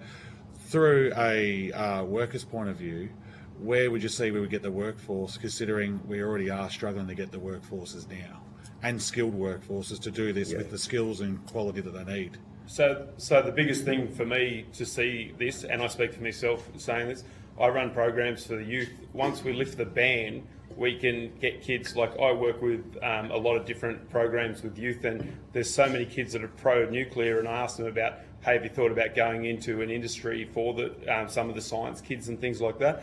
And they say to us, oh, there's a ban on it, it's not worth it. But, when you explain to them that Canada employs over 70,000 union jobs in the nuclear sector, whether it be medical or energy, and some of the kids start listening to you then, and you start having conversations with them about the AUKUS. A lot of the youth are talking about that, say, well, we've got submarines, why are they allowed to have submarines and not power stations? So I believe that Australia's a very transient workplace, and I feel that we can build a supply chain with a lot of young people and older people. I think there's a lot of people that goes that'll come back from overseas. Just in Biloela, we've got a guy who works for CS Energy, who was a cost controller for the France with moving people from coal to nuclear. So, there's people in our area that have skills that could turn those in. I don't think training's a problem. I think we need to get people in and have a look at it. But as you said about the nuclear being 20 years away, someone once said to me, when's the best time to plant a tree? 20 years ago or today? And I think I think we need to start talking about it, having sensible conversations, not getting scared about what's going to come in the conversation, and looking at business and economic sense of running this, working on it, building a supply chain, and getting everybody on board. If we're going to do it, get everybody on board and say, hey, the majority said we're going to do this, let's go for it, and let's look into it. I don't think training for Australians is going to be a problem, because Australians generally want great jobs. There's a lot of well-paid jobs in the nuclear industry. I think we'd have people bending over backwards. I think the chippy industry and things like that, a lot of people don't want to get in there because there's no reward anymore. But people know that earning great money and a stable job that might go for 80 years might see themselves out in a great work environment for nuclear, which is a very stable industry. I think that I think a lot of people would be keen. Thank you. Chair, if I can just quickly answer also, just in Gladstone Harbour on its own, we built an LNG industry that just within that, on Curtis Island alone, was $100 billion spent in about 5 years. So the whole 20-year thing, look, honestly, it's nonsense. As contractors, as constructors, as people, if the reins come off, Australians can do it. And so where did the skills come from? Look, our business had a major part in one of those projects. We were flying people from New Zealand, we were bringing them from Western Australia. Things go up, things go down, and the only reason I was suggesting that you would only bring one on is because I think you got to learn. And so you wouldn't go out and start to try and build 7 at once. You would introduce one and then have one following up. That was more to that point. But I think, we've done it. We've done it in the West. We've done it right in Gladstone Harbour, 100 kilometres from here. So we can do it. Yep. Thank you, Deputy Chair. Thanks, Chair. Thanks very much for appearing today. Maybe I'll just follow up on that point. Just so we're clear about the coalition policy on nuclear energy. It is not to be building 7 power plants all at the same time at all. It's very much in line with what you said. You scale it up, a deployment, and you build the supply chain over time. Can I just start with maybe with the workforce, since you did answer some questions there. I'm not sure if you are aware of the studies done out of the United States, the Department of Energy, which says that 77% of workers in a coal plant can seamlessly transition to work in a nuclear power station, which is one of the reasons why they're finding coal plant communities very open to nuclear energy because workers in the exact same occupation can keep doing what he or she have always done. The families stay at the same school, same footy clubs and whatnot. On better money. Well, actually on 14% more than what people get in coal plants and 50% more than what people get on wind and solar projects, interestingly. My question for you as big employers is there anything we need to know about whether those same interests wouldn't apply here locally that we've seen overseas, of coal plant communities and workers in coal plants and the supporting supply chains saying, all right, we do it for coal, we'll just do it for nuclear now. Is there anything? I don't think we'd have any problems. I think that people would support it. You know, you're always going to have a lot of people that are worried about nuclear because they're uneducated. There's been several town halls, there's going to be some more town halls next week down here to educate people. Once people get over the fear and see how regulated nuclear is as an industry, I think that, and a lot of people jump on a construction gig anywhere in Australia. You know, people fly over from New Zealand, people, you know, we don't have any major construction projects going at the moment around here. And I just think that we need to look at what we're going to do for the future. Yeah, I mean, I'll just refer back to what happened in the LNG industry. So it's only a top line, highly skilled people, and you know, you would be bringing in skills from America. Like a lot of that was done by Bechtel. Well, pretty much all of it was built by Bechtel on the island. Bechtel built the last nuclear power plant, you know, in America. The one that's just finished off at Mesa Mine, you know, from Gladstone that was over there working on it. So where do our skills come from? We bring those people back. You know, Bechtel were here, you know, at the drop of a hat. And I think, to Khan's point before, yeah, he sort of made the point that those people come in and cost us a lot more. They actually don't. Like, I was on those projects. The Americans earn a lower wage than Australians. So to bring those skills over is not a problem. And what you do is set up, it's only the control rooms that you'd have to be, you know, focused on. The actual builds, you know, anyone can do it. So you would, and what they did there, they just set up control rooms exactly like it's going to be built on the plant, and 3 or 4 years prior you have people trained, and you'd be sending people from here to America more than likely, or South Korea, or you know, whoever the relationship is built with. And you know, from the day you push the button, you would have people assisting those, and then they would take over. Yeah, it's not a problem. So just going then to another point that the chair made, and I just want to correct, Chair, just in what you said, that we've heard from experts already giving evidence that that it would take at least 15 years, and others I know have said 20 on this committee. The evidence we've heard to date from those who have the most experience hands-on with nuclear, including the likes of Tony Irwin, who we heard from a couple of weeks ago in front of this committee, who has personally commissioned nuclear power plants in the UK. He commissioned our reactor in Sydney. A.D. Patterson, former CEO of ANSTO, and even actually the nuclear technology advisor to the Albanese government. They do not align their recommendations on what Australia would likely do, being with, you know, 15, 20 years. In fact, far shorter 7 time years horizon. after red tape, A.D. Patterson and Tony Irwin said when they came to Callide, I invited them to Callide and brought them here, and they said 7 years after red tape. And that's very similar to what the what ANSTO says for the construction of the larger plants, and a couple of years less than that for the small modular reactors.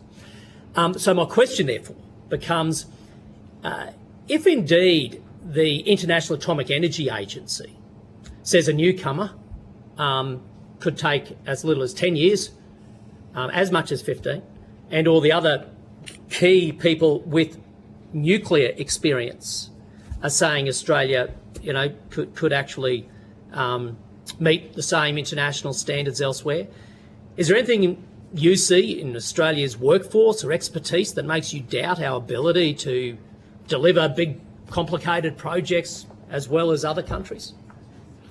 I could see a clear problem if we're trying to drill a hole in the mountain to put in a pumped hydro scheme. I can clearly see a problem there. But like a nuclear plant is effectively a big concrete structure with some pipes in it. You know, the technology, all the pieces that get bought in, and again I'll refer back to what happened in LNG. You know, we worked, we as in the Australians, or you know, it was actually Bechtel, worked very closely with Korea, and you know, I don't know where that tech would come from. Maybe China. China's the only country in the world that's actually got a Gen 4 nuclear power station running. They actually have one operating, where the whole safety issue is when you've got a problem, you just turn the key off. It stops. So I would assume that they're a lot more expensive to build, and I think there's one currently being built in America. So you've got to look ahead, and maybe what the mix is that you build 5 normal ones, and then in 15 years' time you're actually building Gen 4s.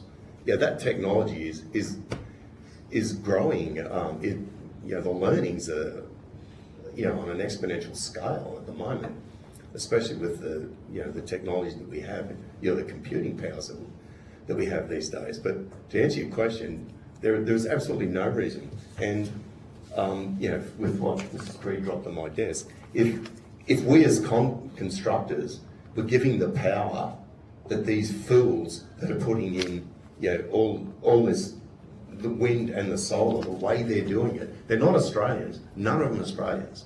They have got no care for this country. Not like I have anyway. And if we were given that power, there's no way it would even take 10 years. And go back to LNG, it was done, we built as they designed. So they would design an element and we would have a team on there like next day. So your costs, the cost variance is it's almost the same, because the fact that you're building quicker, and you will have some errors, but one cancels the other one out.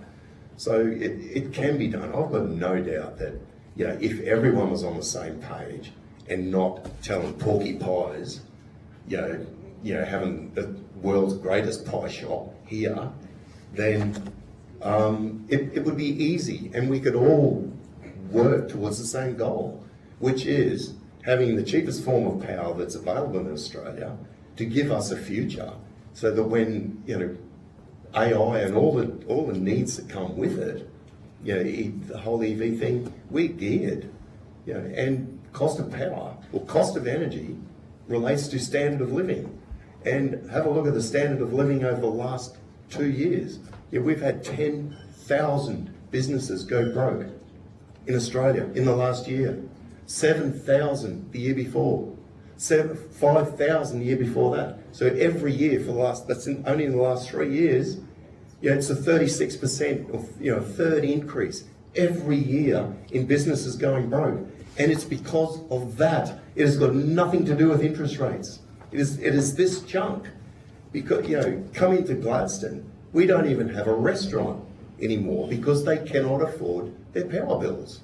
That's the reality of it. My last question, Chair. You've mentioned about your views on coal-fired power stations. I want to just get your view on, in reality, what do you think is going to happen?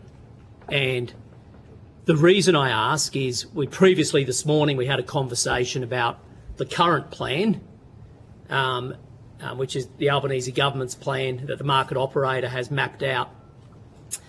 That has 10.8 gigawatts of coal-fired power generation exiting the national electricity market, the NEM, on the East Coast in a decade, before the owners of those plants have them scheduled to close, so the premature closures. But at the same time, we've had this year an extension of the Eraring plant in New South Wales, which is coal. The Victorian government has similar deals in place with Yallourn and Loy Yang A. And if you look at Q2 reports this year, we've been using more coal than we were last year. So on one hand, coal seems to be extended in the real world, but then the government's got this plan that, well, 90% is going to be gone in 2034, given you're more on the ground and sort of running businesses. What do you think is actually really happening and going to happen? I have a lot to do with power stations. I have work on nearly every power station in this area, and from what we're speaking to the people, they just think it's going to get extended. They just think that they can't see a future of people cutting power and killing towns and losing jobs. You know, if they cut that power station down before it was done, this town would die. And yes, we have agriculture. Yes, we have other things in this town. But that town supplies so much in this community, which is, as Khan said, the fabric of a community. You know, I don't think some towns would bounce back from that. And you go out further, you've got Geelong, Gladstone NRG power station. I do a lot of work on that. I talk to a lot of people. A lot of the people are interested about what nuclear can provide and if it can work on there. But their union's telling them that, no, don't go towards nuclear because it's not the right thing to do. A lot of people are making decisions on their own and thinking that if this does get cut, who's safeguarding us? Who's going to look after our future and who's going to look after our children? Because that's what we've got to ask ourselves. If they do cut the power and we don't have energy, we've just spent billions of dollars starting a manufacturing and building up a manufacturing culture in Queensland, saying, bring it back to Queensland. If we don't have electricity, how are we going to do that? And how are we going to make anything? We'll run into a depression because we're not making, people that are, we're not making electricity that's going to go forward into the future and help. I can't see them I can't see them shutting them down. I can't see any plausible increase or realise them shutting it down. It just bewilders me that that would happen. Look, I know coal's not the best answer, but it's the answer we got now. Let's come up with a new answer and move forward from there. We've got renewables and they're working, all of them are working together at the moment. But I don't know how anyone could shut down a power station. I watched what they did in New South Wales, sold it for $1. They pulled a power station down, and I just looked at that from a business owner point of view and somebody who runs programs for young kids on waste. And I looked at it and I said, that's just amazingly stupid. So, but that's my opinion. Yeah, and I guess from my perspective, I will look at it commercially from a cost point of view of what's actually happening at the moment. And you've got power stations, coal-fired power stations now, who are literally making a joke out of all this because the concept of every discussion is just so insane that that's how people treat it, because there is no common sense in any of these conversations. So you've got a coal-fired power station. Every power station has a monitor that shows what every other power producer in Australia is producing. Everyone's aware of that. So doesn't matter where you're sitting, you know what everyone else is doing. You know what the draw in the country is right at that second. And you know what the cost. So people are buying power at market price every second. So you can see that a couple of units go down and all of a sudden we need more power. You've got a power station potentially, this is a potential probable maybe story, that then looks at it and goes, well, we could fire up, but we won't. So what happens, the cost of power goes from 10 cents a kilowatt to $2 a kilowatt. And so why would they bother producing what they can when you can have half your plant idle and earn 3 times as much? And this is our energy system. It is just literally insane. And that insanity, just multiplies when you bring the renewable stuff in, because they can play with it. Yeah, and those costs are coming through to everyday Australians who are suffering from it, going broke. McDonald's even going broke in areas. That's where we're up to. We'll just go. Thank you, Deputy Chair. We'll quickly go to Mr. Chester. Thank you, Chair. And then quickly to Thank you, gentlemen, for your very forthright comments and your injection of some common sense and practical knowledge from your industry backgrounds. We've heard during the course of hearings that Australia already has a small but highly capable nuclear industry, and I'm taking your evidence today as suggesting that you're confident that the transferability of skills in the workforce, you believe that you'd be able to transfer skills across, so you're optimistic about that capacity. But we've also heard that there's a regulatory framework would take between 8 and 10 years to establish, is what the bureaucrats told us. So I guess my question is directed towards this issue around red tape.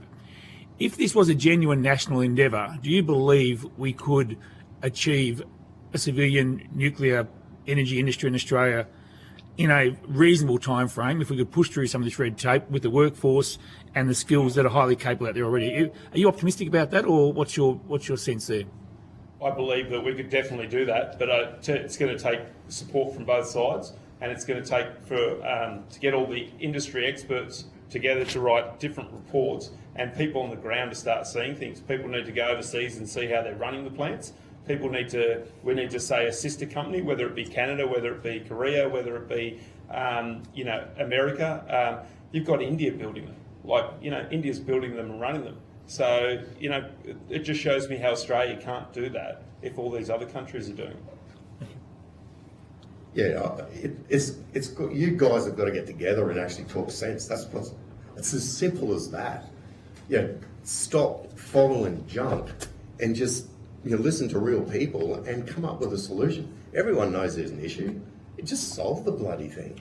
But to your point, can we do it? The bureaucrats are saying it'll take 8 years. There's a real simple solution to it. Sack them. Get them out of there. Because they're there for their own purpose. They're not there for us as Australians. Get them out. You've got to do that.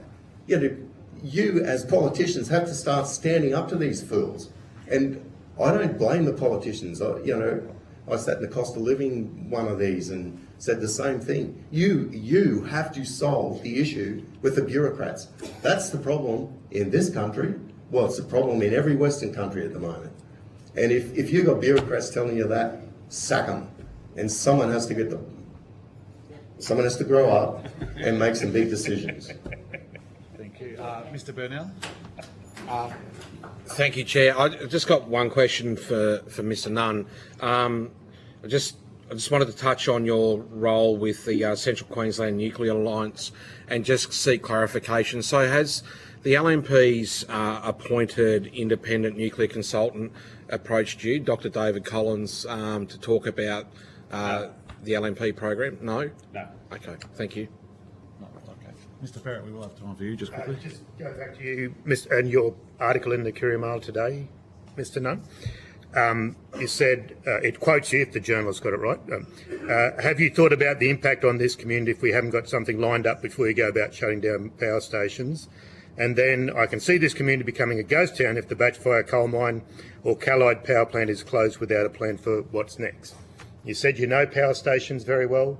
I said I work in them, yep. Yeah. So when we were there yesterday, we were told clearly about the plan for what's next, about gas, about battery, and about wind. Were we being misled, or what's the story? I'm glad you asked. Actually, I was involved in a tender process over there. We quoted to do the cooling towers, and it was a lump sum quote for $50 million, and everyone was on board. They got taken off the client and given to someone else, and they spent $400 million and took them over time. So things you hear from the top dog at that place might not be the right thing. So you think they are lying to us? No, I don't think they know. But you've said in your article that there is no plan. We were told yesterday there is a plan. I said if it shuts down, I can see this town being a ghost town, and Batchfire Mine does a lot of coal-fired power plants. Okay. All right, and I just want to go back a little bit further. Right. Yeah, I think you said you don't like renewables on agricultural land. Yep. I'm just interested in your opinion on wind towers on ridges or wind towers out in the ocean, which would tend not to be agricultural land. I would. Okay. Yeah. I've flown over many wind farms and not seen them spinning. But if they want to put them out in the desert, that's if that's where the wind's going. But then we've got to run lines and everything like that. But then I see them on the Central Coast where I'm from, wanting to put them on the ridge line where the beach is, where people are paying $4 million as well. And that's another thing that I think. It creates electricity and it helps people, and it's a viable asset without the government having to put their hand in their pocket and keep bailing it out. I'm all for it. Okay. Thanks very much, Mr. Nunn. Thanks, Chair. Thank you, Mr. Parrott, and thank you both for your time today. If you've been asked to provide any additional information, including questions on notice, please forward it to the Secretariat by Wednesday, the 4th of December 2024. Please note that responses to questions on notice will be published on the website as submissions to the inquiry. You will be sent a copy of the transcript of your evidence to assist you with answering questions taken on notice today, and you'll have an opportunity to request corrections to the transcription errors. Thank you very much for coming. Cheers. Thank you very much.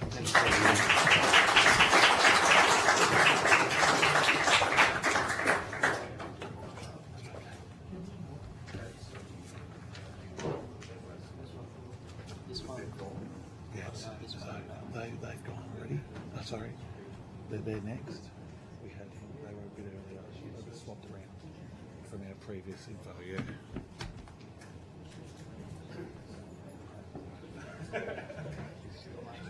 Yeah, this is the last one, yeah. No, Miss Moody. One more, yeah. I now welcome Miss Moody to give evidence today.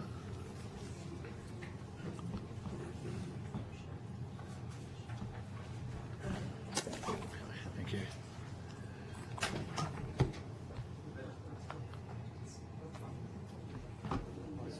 Good go. For the Hansard record, would you please state your name and the capacity in which you appeared before the committee? My name is Angela Moody. I'm the Chief Financial Officer at Gladstone Area Water Board. Thank you. Would you just be able to hold the remote as well, please? Thank you. Yeah. Oh, okay, sorry. Thank you. This hearing is a legal proceeding of the Parliament. The giving of false or misleading evidence is a serious matter and may be regarded as a contempt of Parliament. The evidence given today will be recorded by Hansard and attracts parliamentary privilege. Before I invite you to make a brief opening statement and then we proceed to a discussion, would you please state if you are a current or former member of a political party or a union or an investor in the renewable or nuclear industry? I was a former member during student years at uni. At university, I was a former member of Young Liberals. Okay, thank you. I now invite you to make a brief opening statement before we proceed to questions. Thank you. Thank you, Chair, and thank you, members. Sorry. Okay, thank you. All good. Thank you very much, Chair. The Gladstone Area Water Board was established in 1973 as a project board under the State and Regional Planning and Development Public Works Organisation and Environmental Control Act of 1971 to 73. On the 1st of October 2000, Gladstone Area Water Board commenced operations as a Category 1 water authority under the Water Act 2000. On the 1st of July 2008, Gladstone Area Water Board became a registered service provider under the Water Supply, Safety and Reliability Act of 2008. GORB provides bulk water and transportation services to industries located in the Gladstone region and to the Gladstone Regional Council. Our customer base is unique when compared to other urban and or bulk water service providers. Approximately 20% of annual water sales go to Gladstone Regional Council. The remaining approximate 80% is consumed by industry customers who operate in the following key industries: thermal electricity generation, liquefied natural gas, LNG production, alumina or aluminium production, chemical production, and coal for export. In the last year, our customer base has increased to include hydrogen production. GORB owns and operates Awunga Dam on the Boyne River. The source of our water is Lake Awunga, a man-made lake designed to capture surface runoff from within the Boyne River catchment. The Boyne River catchment covers approximately 2,230 square kilometres and is bounded by the Many Peaks Range to the east, the Dawes Range to the south, the Callabity Range to the southwest, and the Boyne Range to the west. Along with the Awunga Dam, GORB owns and operates a network of delivery pipelines, water treatment plants and other bulk water infrastructure required to service our customers. GORB has a water allocation of 78,000 megalitres per annum from Awunga Dam, granted under the Water Act. GORB allots its allocation to customers via its customer water contracts. These are take-or-pay contracts. That is, customers effectively reserve the amount of water they require annually, and the supporting pricing mechanisms assume that they will pay for the full reservation, irrespective of actual consumption. Water consumption is limited to their contracted reservation. For the last decade, approximately 80% of our annual allocation from Awunga Dam has been fully allotted to customers. In the last 18 months, GORB has received and assessed several applications from water seekers. Where appropriate, these allocations have resulted in available capacity being allotted and water supply proposals issued, where applicable, to water seekers with the intention of progressing the applications through to the execution of a signed water contract. This process considers a range of factors such as commercial and operational factors, along with supporting growth in the region. This process is agnostic to the prospective customer's intended use. Following the completion of the water application process, capacity at Awunga Dam is now effectively fully allotted. Most of GORB's industrial customers run a 7 days a week, 24-hour continuous operation.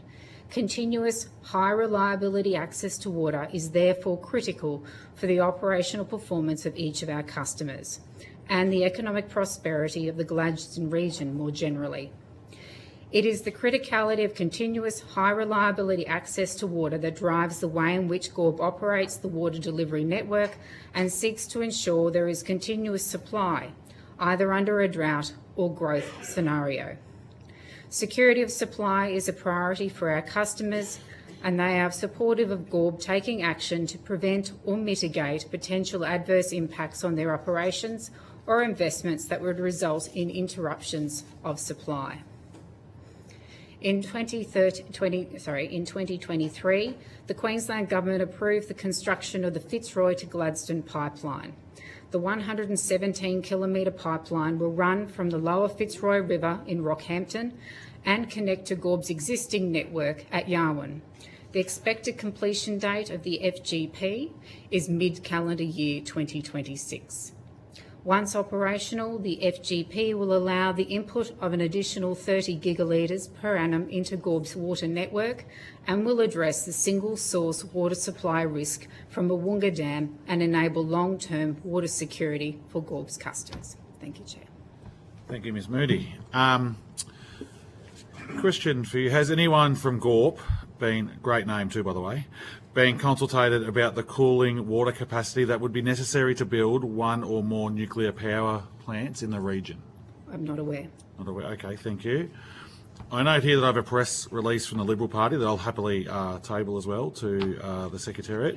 Australia's Energy Future, Liberal Party of Australia. It states that, quote, each of these locations, referring to the Tarong Power Station and Collide Power Station, offer important technical attributes needed for a zero-emissions nuclear plant, including cooling water capacity. I just want to ask if anyone from your organisation was contacted to provide advice that allowed the Liberal Party of Australia to form that opinion.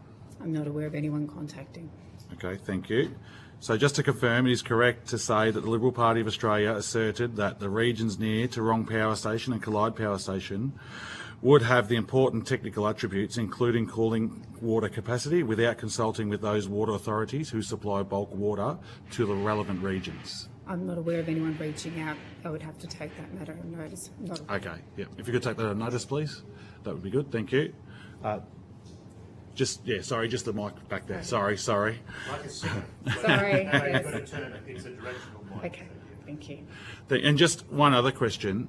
How much water do the current power stations use in this area, the two that are in this area? That is part of their commercial arrangements and it's confidential. Okay, no worries. Thank you very much, Deputy Chair. Thank you very much, Chair. Thank you very much for appearing before us. And as we've already spoken about a little bit this morning, the Coalition's policy is that upon coming to government, there would be a full feasibility study, a site characterisation study done. And that includes looking at water. And I'm sure Upon that happening, we'll be engaging very closely with you and look forward to doing so. I noted, I think, your response to the Chair's question then, and tell me if I'm wrong, I think the Chair was asking what the current water usage or allocation is for Callide power stations and Toorong.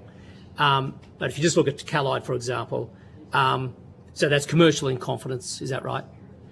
Confidential, Yeah, okay. Can you give us like a range that is still safe within the commercial in confidence world, that just to give us a feel for? In their public reports. Yeah, is there anything you can, just to give us an indicative idea? Probably about 20% of our allocation, full allocation would be, if fully taken, would be around the production of electricity. Yeah, right. Okay. And I'm just sort of looking at a quote, and I don't expect you to know every quote, so I don't want to put undue pressure on you. I shall table, happy to. So it's from the GAWB bulk water price review. Yes. And it says in this part, I quote, "For the first time in its history, demand for water is expected to exceed GAWB's existing annual allocation from the Awunga Dam due to the increased level of interest from hydrogen and renewable energy sector." Are you in a position just to expand or explain that? Sure. As indicated in the opening statement, I said that over the last 18 months there has been quite a bit of interest, as you make reference to in that statement. We have a process in which we go through allotting water. That is a formal process, and that is done periodically.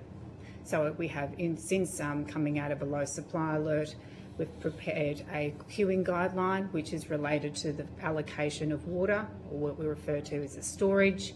That process is done according to a set of parameters that we've got in that guideline, which is made public on our. The guidelines are available on our website in terms of queuing, and we go through that process. So coming back to your question, as you're saying, yes, we have had an increased level of interest. As indicated in my opening statement, we are now effectively fully allotted as a result of that process. Got it. And anything over and above what we can provide is placed in a queue for a future conversation when we may be in a position. I see. And so the Fitzroy to Gladstone pipeline that you referred to, so that has the capacity to transport how much water annually, and how much of that has been allocated? The Fitzroy to Gladstone pipeline, as I indicated, is 30 gigalitre 30 per annum pipeline. Okay. It is for water security. Okay. As per our process under the queuing guideline, we are allotting our annual allocation from Awunga Dam only. Right. And so when it then comes to the Stanwell Corporation's proposal for the CQH2 project, and this is the very large-scale hydrogen project, as you'll be aware, which requires an estimated 16.6 gigalitres a year on completion. How does GAWB intend to supply the water it requires? So in terms of any customer, they would have to go through the process of an application, and that is guided by the queuing guideline. So, and thank you, you're very clear about some of the process earlier, so I do appreciate that. I'm not so much asking about what would be the process they would have to go to. I'm going to the sizable amount of water they're going to need. So 16.6 gigalitres. That's a lot of water. Do we have that much water not allocated at the moment? That might be free to be allocated? So, as I indicated, we're effectively fully allocated. I can only comment on our current allocation from Awunga Dam. Any additional water or availability of water outside Awunga Dam would be a matter to be discussed with the Department for Local Government, Water and Volunteers. So if the green hydrogen project, which again is the plan of the existing government to become a renewable energy superpower to export green hydrogen, its plan locally here is going to need 16.6 gigalitres, but there's actually no spare water to be allocated at this point. Is that right? I can only comment about the water allocation that we currently have. And that's fully spoken for? As indicated, it's best to have a conversation with the department. They have a number of things that have been made publicly known in terms of actions that they're taking to have a look at supporting any future growth in the region, but I can't comment on that. That's there. Okay. And if that amount of water is to be used to create hydrogen, knowing you need about 9 litres for a kilogram of hydrogen, and that's to be exported, which is effectively the exporting of water. In your experience, would the local community be comfortable with that? I can't comment on that. As indicated, our process is agnostic to the use. Understood. And then, final question, understand, Chair.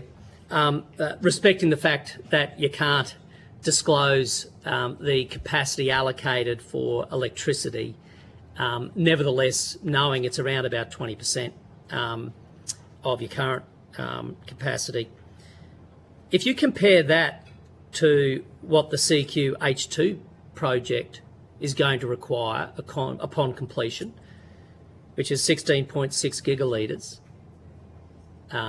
forgetting about the factors for export because you're agnostic on that point, how does it generally compare in terms of size, amount of water? The coal plant versus the hydrogen? In terms of the consumption that an individual or a proponent might be needing, that is in relation to their own operational decisions. So I can't comment on in terms of what engineering they might have at a certain site, and they actually do use water for cooling or other production processes. Yeah, to be honest, that wasn't my question though. My question really went to whether or not 16.6 gigalitres is comparable to what is currently used at the Callide Power Station. As I suggested, the use of an individual customer is a commercial agreement between us. Thank you, Deputy Chair. Mr. Perrott. Thank you, Ms Moody. I just wanted to get a better understanding. So now this is for water being used by in Biloela particularly, so I understand that some of that is pumped up the hill, but in terms of customers, be they power station, coal mines, industrial users, we heard nitrate, and we've got a big abattoir here, irrigated agriculture and townspeople. So is it a straight market for those customers, or is it regulated? Do we favour people that vote over cattle or herbs or power stations? How do you do it? The allocation of water. Yeah. Thank you. It's not a clear market, is it? It's a controlled market. I assume we don't let people die of dehydration because they can't afford water.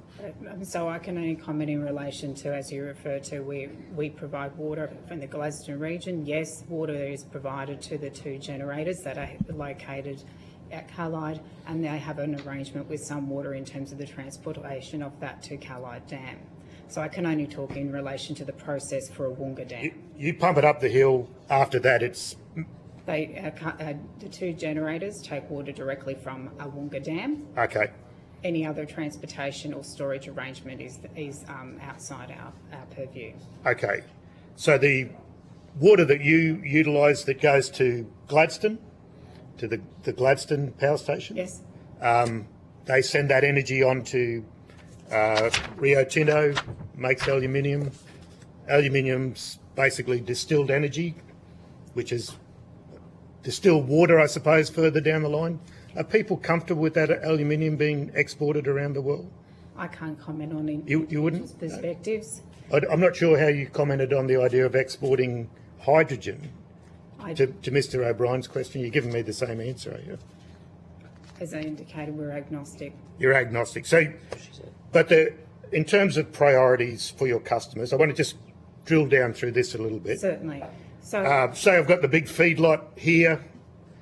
Our water, we've got a big problem. We want to. All our cattle are about to die if we don't get some water to them. Are you a human organisation, or do you just say no? That's the way we've sold it, or what do you do? So in relation to the allotment of our allocation from local can I get a one-off boost if I've got my cattle are about to die, or my herbs are about to die, or my nuclear rods are about to melt down and blow up? So in relation to the approach that we have in terms of the allocation or the allotment of our allocation from Awonga Dam, up until we came out of a low supply alert in 2023, as indicated in my opening statements, we had not fully allocated our water. Okay. Gladstone Region Council is an existing customer and has been for many years. And so therefore they're allocated what they need. We have an ongoing conversation with them in terms of long term. Coming out of the 2023 low supply alert, as indicated earlier, we put in place a queuing guideline which has a number of attributes that we have to have a consideration for. Individuals need to put in an application as part of that process. Okay. And so, give or take, we don't use our sprinklers on odd days, or depending on whether there's water restrictions. Your customers will be able to take what you've contracted with them to take. In terms of restrictions, as indicated earlier, we provide largely our water to industrial customers. In terms of Gladstone Regional Council, it is up to them to decide if they wish to actually apply any restrictions at any point in time. Okay. That is not our purview. I'd also just want to clarify in terms of, we made reference to the Gladstone power station. They are actually supplied directly from Gladstone Regional Council. They are not our customer. Oh, I beg your pardon. Okay, you're the, I'm not sure if you're here for Mr Goodluck's evidence. No, I wasn't. No, okay. I pointed out that since 1964, Banana Shire has had 11 periods of declared drought, and the evidence the BOM gave me was of declining rainfall over that time. In fact, declining rainfall over the last 100 years. Has Gladstone Area Water Board got any long-term data or projections about water in your patch? We certainly do look at the forecast. We're very mindful of it. As indicated in my opening statement, we are cognisant of the importance of our customers to the local economy as well as Queensland and national economy. So therefore we do a lot of work in looking at the future in terms of what we need. And are you preparing for more water or less water in the future? We're focused on water security, and that is where the FGP is one of the key elements that is providing us water security, given that currently we have one source. So, more water coming or less water coming in your catchment? What's the projection that you're working on in terms of water coming into your catchment area that you control? In terms of, we're aware of that there's probably a change in the profile of the rainfall, and we're very cognisant of that, and we just we monitor that on a regular basis. But I can't comment. You won't say. Okay, thank you. Mr. Perrott. Mr. Chester. Thank you, Mr. Chair, and thank you for your evidence. This first question is based on a little bit of ignorance of your own capacity here in the region. Are there plans to increase capacity in any way, increase size of dams or increase capacity with pipelines? That would be a conversation that has to be held with the relevant department. So as indicated, our new department is the Department of Local Government, Water and Volunteers. So I can only comment in relation to the allocation we currently have from Awonga Dam. That is a question for the policymakers. So there's not a plan at the moment anywhere for increasing capacity that you're aware of? At the state level, I'm aware that there is a study that's currently going on which is looking at the Central Queensland Water Assessment, and there's conversations at that level and we're participating in them, but that is a matter for the relevant government departments. Okay, thank you. Given the need for so much water for green hydrogen in the region, and you've gone through, your water is fully allocated at the moment. Has the federal government consulted with your water board about an allocation for that project, and what was the outcome of those conversations? I'm not aware of any department making contact with us. I would have to take that question on notice. Okay, so, but my understanding is that at the current level of allocations, there isn't additional water available in any case. My question is, has there been an approach made to get an allocation? Our allocation is from the under the Water Act. Yep. As indicated, it's currently at 78,000 megalitres per annum. Any adjustment to that or availability of water outside that in other regions, that is a matter for the relevant Queensland department.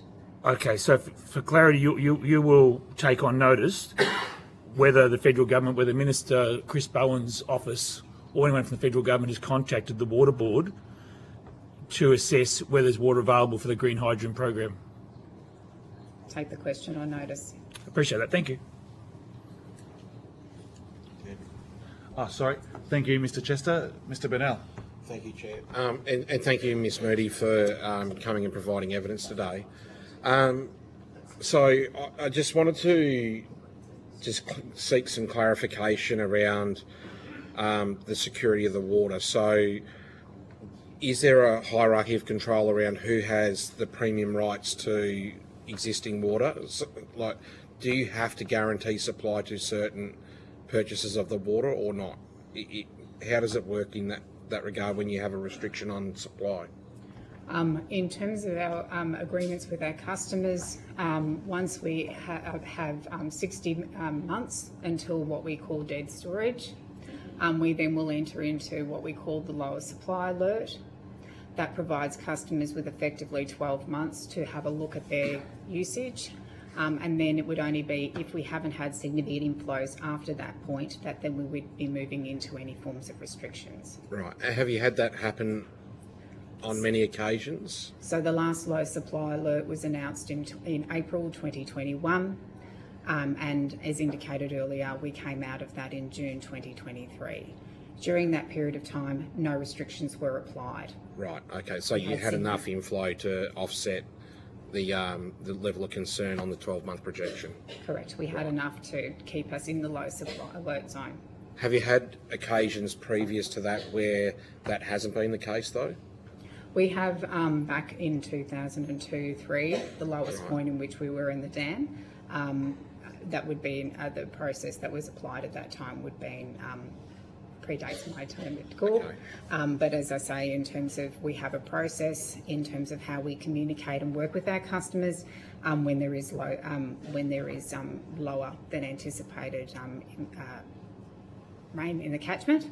And as indicated, we went through a low supply alert during 2001 to 2023. Also, to your point about surety for our customers, one of the things during a low supply alert is that we cannot enter into any new contract. And that is about preserving the water for our existing customers during that period of time. Right. And so for those customers that do have their allotment in a low water supply, then I assume that you apply an even reduction on everybody's water allotment? There is a drought management plan which articulates the approach that we would take. Right. Is that if we enter into any restrictions, and as I indicated, we haven't gone into any in that low supply alert period, we didn't end up going down into any levels of restrictions. Rightio. No, that's fair enough. I did want to just quickly touch. Did the LNP's appointed advisor, independent advisor, Dr. David Collins, has he approached you for any discussions regarding their nuclear plan? I'm not aware. Okay, thank you. Thank you, Mr. Burnell. Mr. O'Brien. Thank you, Chair. I just wanted to clarify for the record. I'm conscious that it's been implied today that Dr. David Collins has been appointed, employed. It was stated, not employed. Or stated? Yeah, it was stated. That is not the case. And I'm conscious, Mr Burnell also has mentioned on more than one occasion a coalition-appointed nuclear consultant.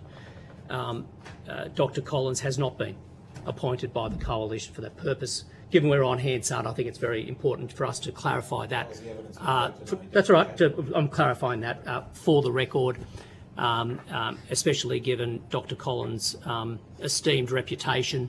He has appeared before this committee and he has already made the relevant disclosures to this committee. He did so accurately and he is not in a position as an advisor to the coalition. So I just wanted, sorry that's not for you, Ms Moody, but given it has repeatedly come up, I just wanted to put that to bed and also put it on record. Thank you, Chair. Thank you, Mr O'Brien. I just have one more question, if that's okay. We don't know through the coalition's policy of what nuclear power station they're intending on putting here, in any of the two sites here. We're unsure what they are currently. From the research that I've done and many other people have done, is that if they were to have the same power output as what the power stations are here in a nuclear form, it would use more water. Would the water be available? Subject to the cooling system, Chair. Subject to the could be I'm less. just saying, Could be I'm just less saying off the what I've done, the research that I've done. Okay. So, sure. the research that I've done is that most of them do need a little bit more water to be used than what is required for a coal-fired power station. If they were to set up one tomorrow, would they be allowed to get that extra allocation needed to do that?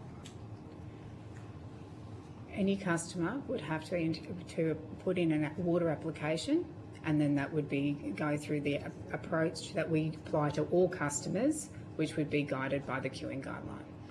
No worries, thank you. And what is that? What is that application? What does that consist of? What do you guys look at? And we would ask the proponent just individual details in relation to their project, which is some information that would enable us to make an assessment. We then go through and apply the queuing guideline as I indicated. There is a summary of that's on our website, so all proponents are aware of what we're looking for, and we would go through that process. And that once the person has actually put their application in, we're aware of it, and that can be used for our forward planning or be aware of what needs to be done. And then at a minimum, once a year, we prosecute or look at the individuals or the companies or proponents that are currently in that queue and reassess. Okay, thank you. And with the pricing of water, is that done per litre or is it just an agreed upon amount per the user? As a declared government business organisation, we're subject to economic regulation, and so typically every 5 years we go through a price review process with the Queensland Competition Authority, and that identifies that through that process the price is reviewed. No worries. Thank you for your time today, Ms Moody. If you've been asked to provide any additional information, including questions on notice, please forward it to the Secretariat by Wednesday the 4th of December 2024. Please note that responses to questions on notice will be published on the website as submissions to the inquiry. You will be sent a copy of the transcript of your evidence to assist you with answering questions taken on notice today, and will have the opportunity to request corrections to transcription errors. I would like to thank the witnesses for appearing today, all the wonderful residents of Biloela. Thank you for coming and actually listening to this today and showing how much it means to you. Thank you all for your time. Thank you to the other committee members. Thank you to Hansard. Thank you to the Secretariats. And I declare this public hearing closed. Thank you. Well done, Chair.